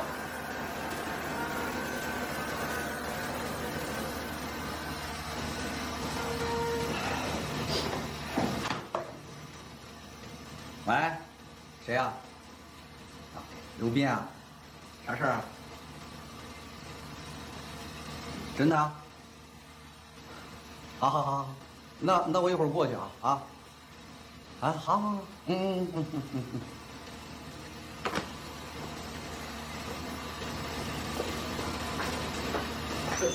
史杰哥，哎呀，我长，哎呀，那俩咋来了？哎，来，快不是说，来，这东西都放床上都可以了啊。放这，来，谢人。哎呀，好长时间不见得了。是。哎，恁俩不是上民川打工了吗？不过年不过节了，都回来干啥？啊？哎，别提了。本来是想趁着地里没活啊，出去挣2个活络钱。哎，可干了这几个月，跑去吃住，手里啊根本没落下多余的钱。还不如回家种地呢。好歹守着老婆孩子，还有口热饭吃。你说是不是？也是。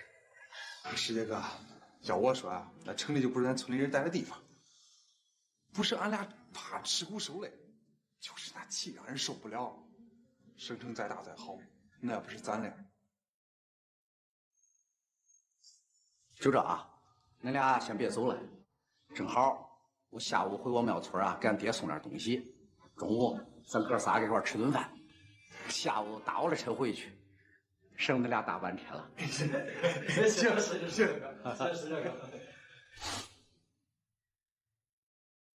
你们可以再到别的音响店看看，有个比较，心里就有数了啊。好嘞，再见。哎，再见。哎，小哥啊，来，这一载啊，就那样混呗。给，都在这儿了啊，自己挑吧。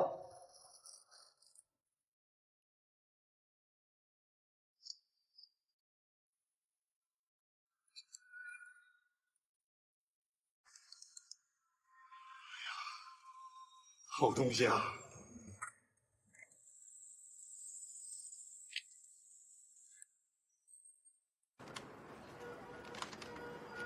真是好东西。那当然了。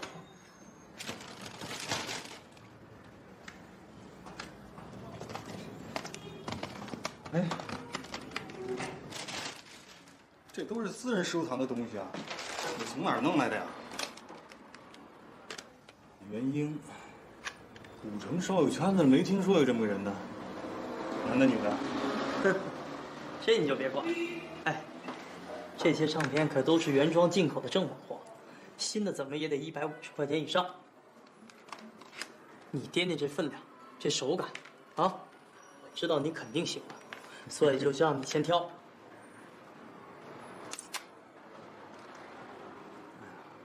那就先听听，听听。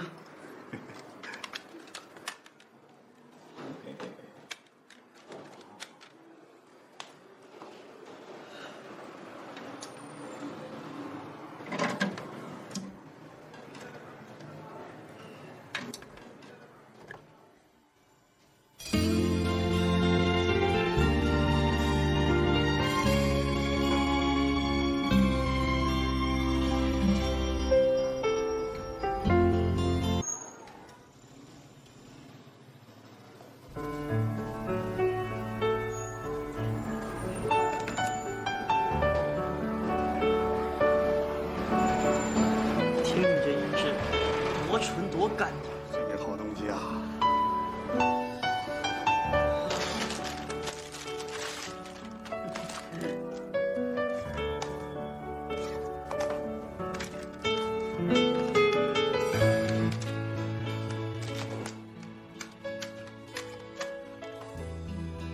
行，这3张我要了，多少钱呢？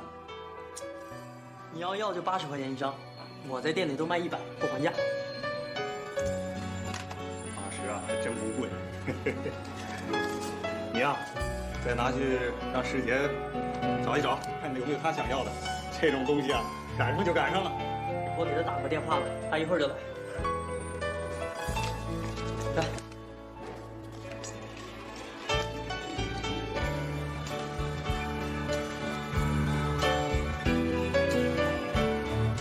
受董事局委托，我宣布，经董事局研究决定，任命韩楚风先生为正天集团公司总裁。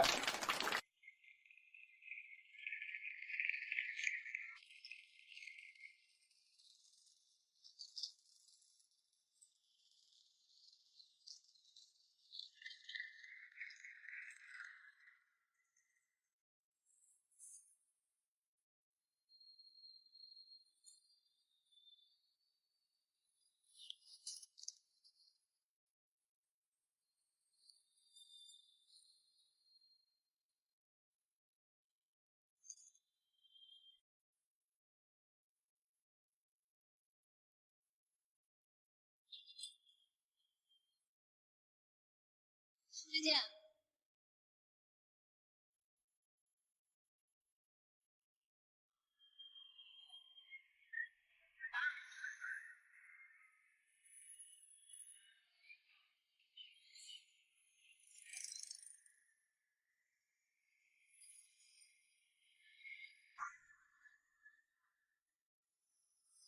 喂，你好。对，我是芮小丹，请问你是哪位？哦，租的那房子还有5天就到期了。哦，是不是需要续租？我得先问问客人。对对。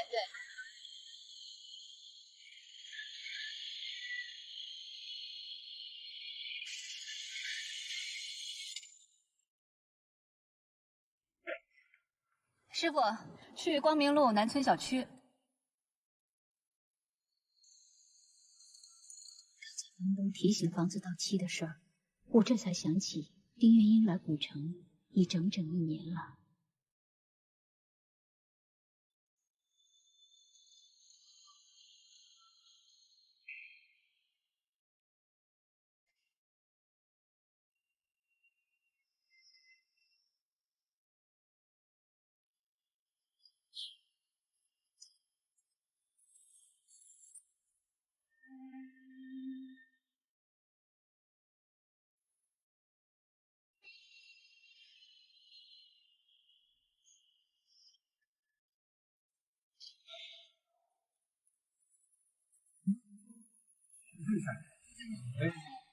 来来，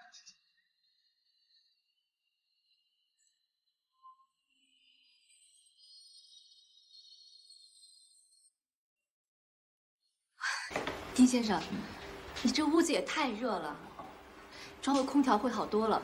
你有什么困难，你不要客气了。还好啊，其实夏天真正热的没几天，挺一挺就过来了。来，你请坐。刚刚房东打电话来说，这房子还需不需要租？你的暂住证也过期了，所以我过来看看。租，你等一下啊。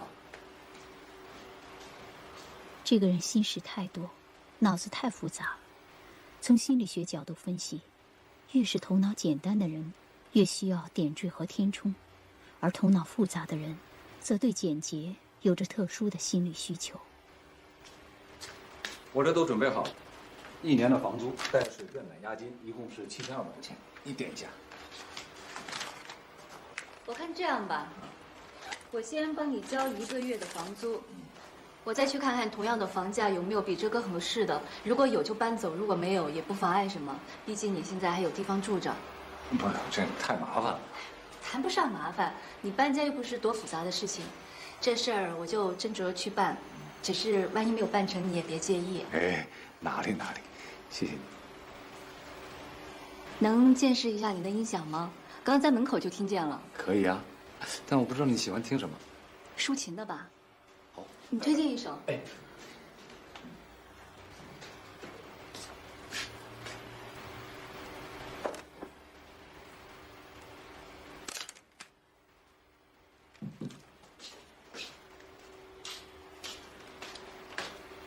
可以抽烟吗？对不起，我不知道你会抽烟，桌上有，你请。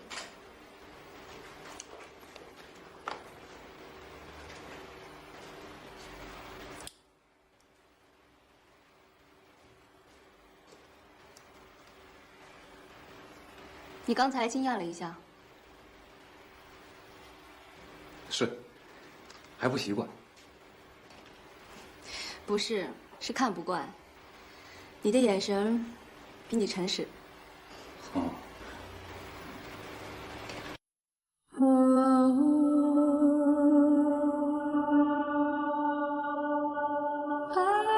一个纯净到一尘不染的女生，仿佛从天国里倾泻而下，仿佛是一双上帝的眼睛怜悯地注视着人类。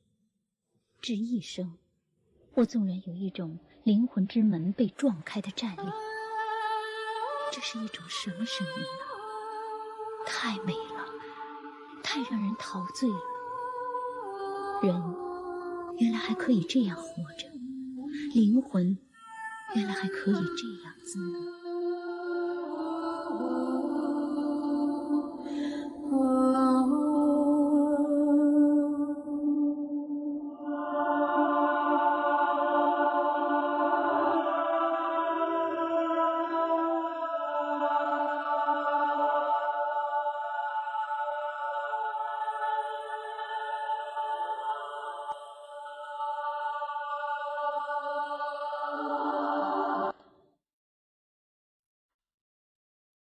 太好了。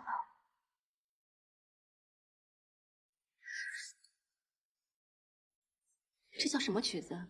我能借走听听吗？可以啊，叫《天国的女儿》。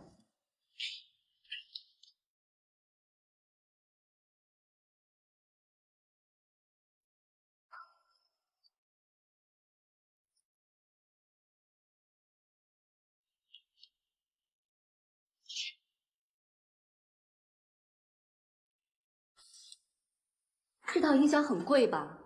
还可以吧。还可以是什么概念？得几万吧。没别的事儿了，我回去了。房租和暂住证办好以后，我给你送过来。好，谢谢，再麻烦。不客气，再见。哎。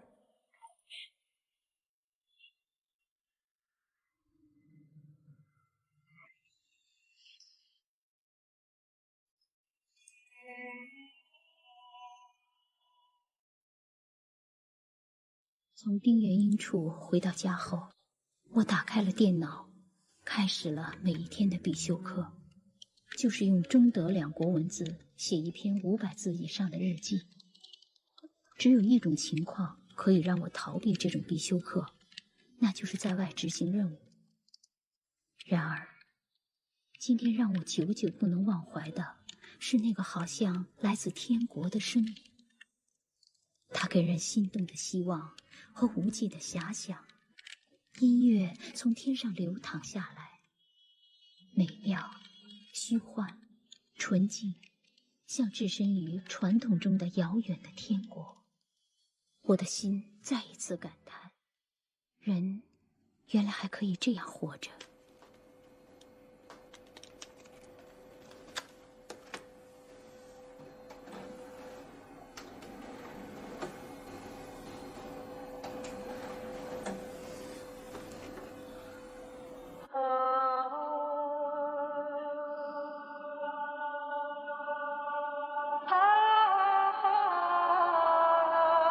这不是我听过的那个天国。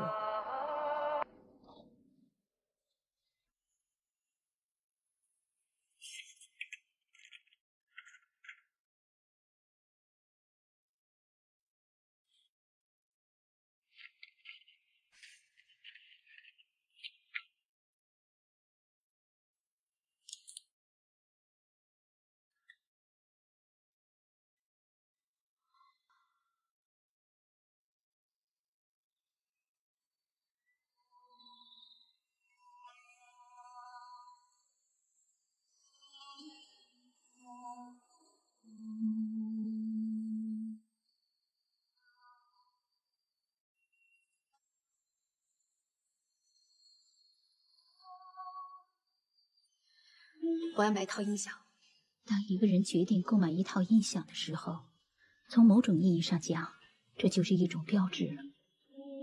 首先标志着生存能力，其次标志着生活品味。几万元买一套音响，那该是什么阶层才可以享有的消费？这对于我无疑是一种奢侈。最终，我的防线还是在心理需求的攻势下崩溃了。接下来的1个多星期，我拿着那张《天国的女儿》跑遍了古城所有的音响店，对工作心不在焉，帮丁元英找房子的事更是被抛到了脑后。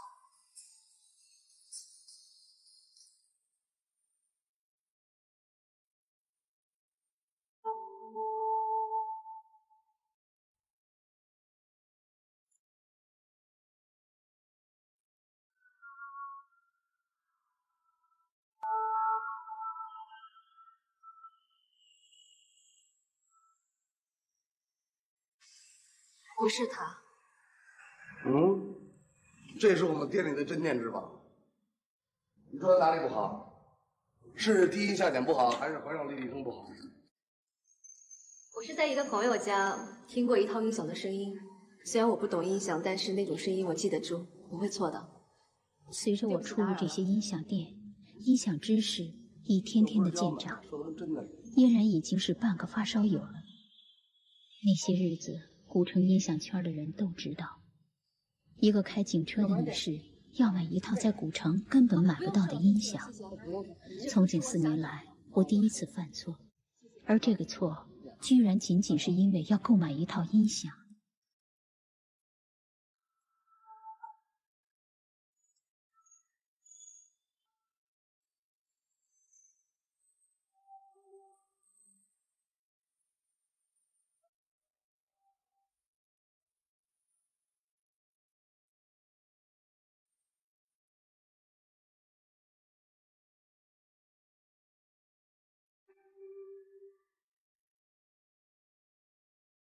这套1台前级2台后级的配置啊，是我这儿最好的。你要是稍微懂点音响知识，就知道我说的都是实在话。这不是我听过的那种声音，我说不上来，但是能感觉到。古城经营黑飞音响的独我一家，其他都是做 AV 的，根本就不是一回事儿。你没听错吧？这确实不是我听过的那种声音，我再找找吧。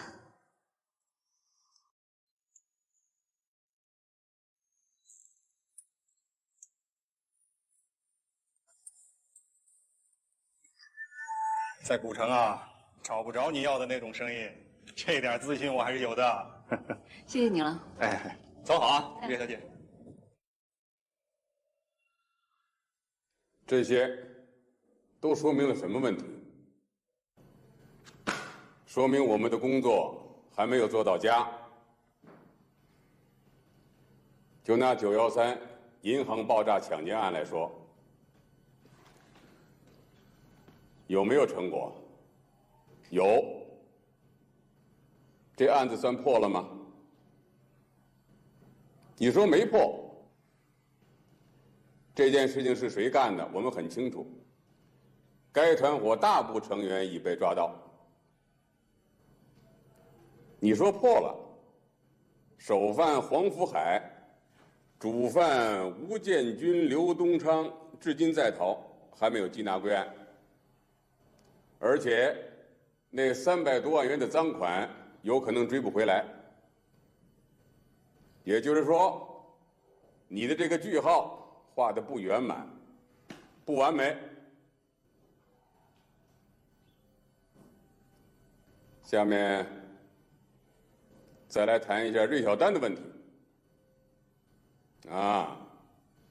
这个芮小丹作为一名刑警，上班的时间开着警车逛音响商店，一逛就是1个多星期。你还想不想干？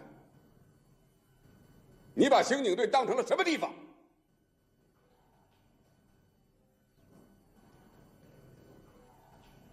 据党委经过研究决定，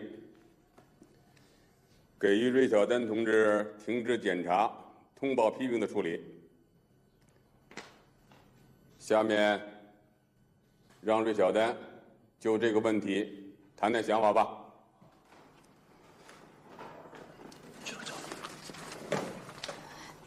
局长刚才讲到了问题的实质，逻辑推理严谨，分析透彻，我完全赞同局长的工作部署。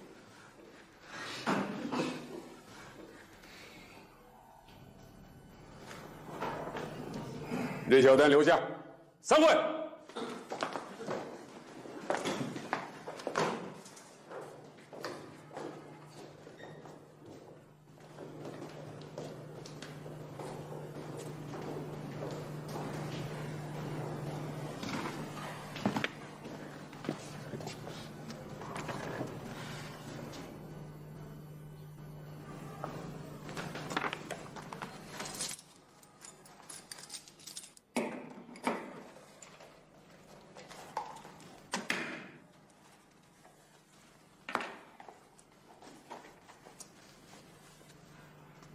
局长，我可以走了吗？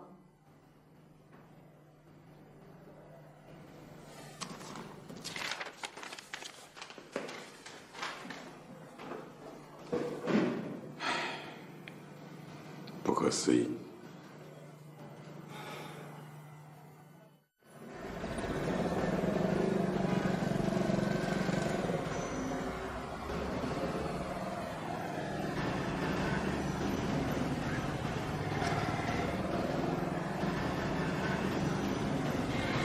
会了啊！你开吧，那家店我没去过。好。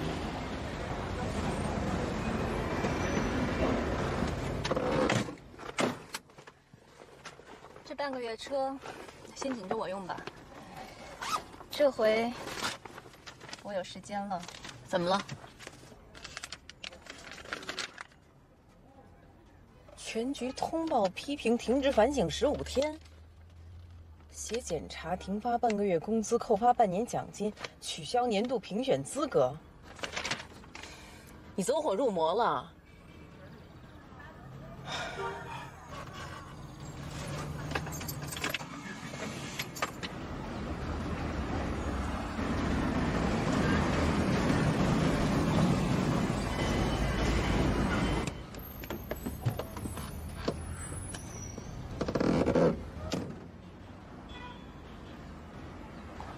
老板，我又来了。哎呦，来，坐，请坐。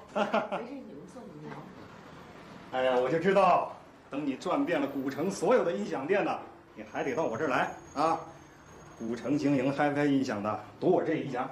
你要的那种音质，一般的家庭影院的音响根本就达不到。我建议你啊，还是选择用乐圣旗舰音响，用斯雷克前后级功放，用斯琳达签名版 CD 机。这是权威人士和发烧友公认的万元级音响的最佳配置。这个乐圣公司啊，是国内最权威的HiFi音响品牌，乐圣旗舰是乐圣公司的代表作。这款音箱是3900元，但是它的音质绝对超过任何一款万元价位的欧美音箱，这是音响界不争的事实。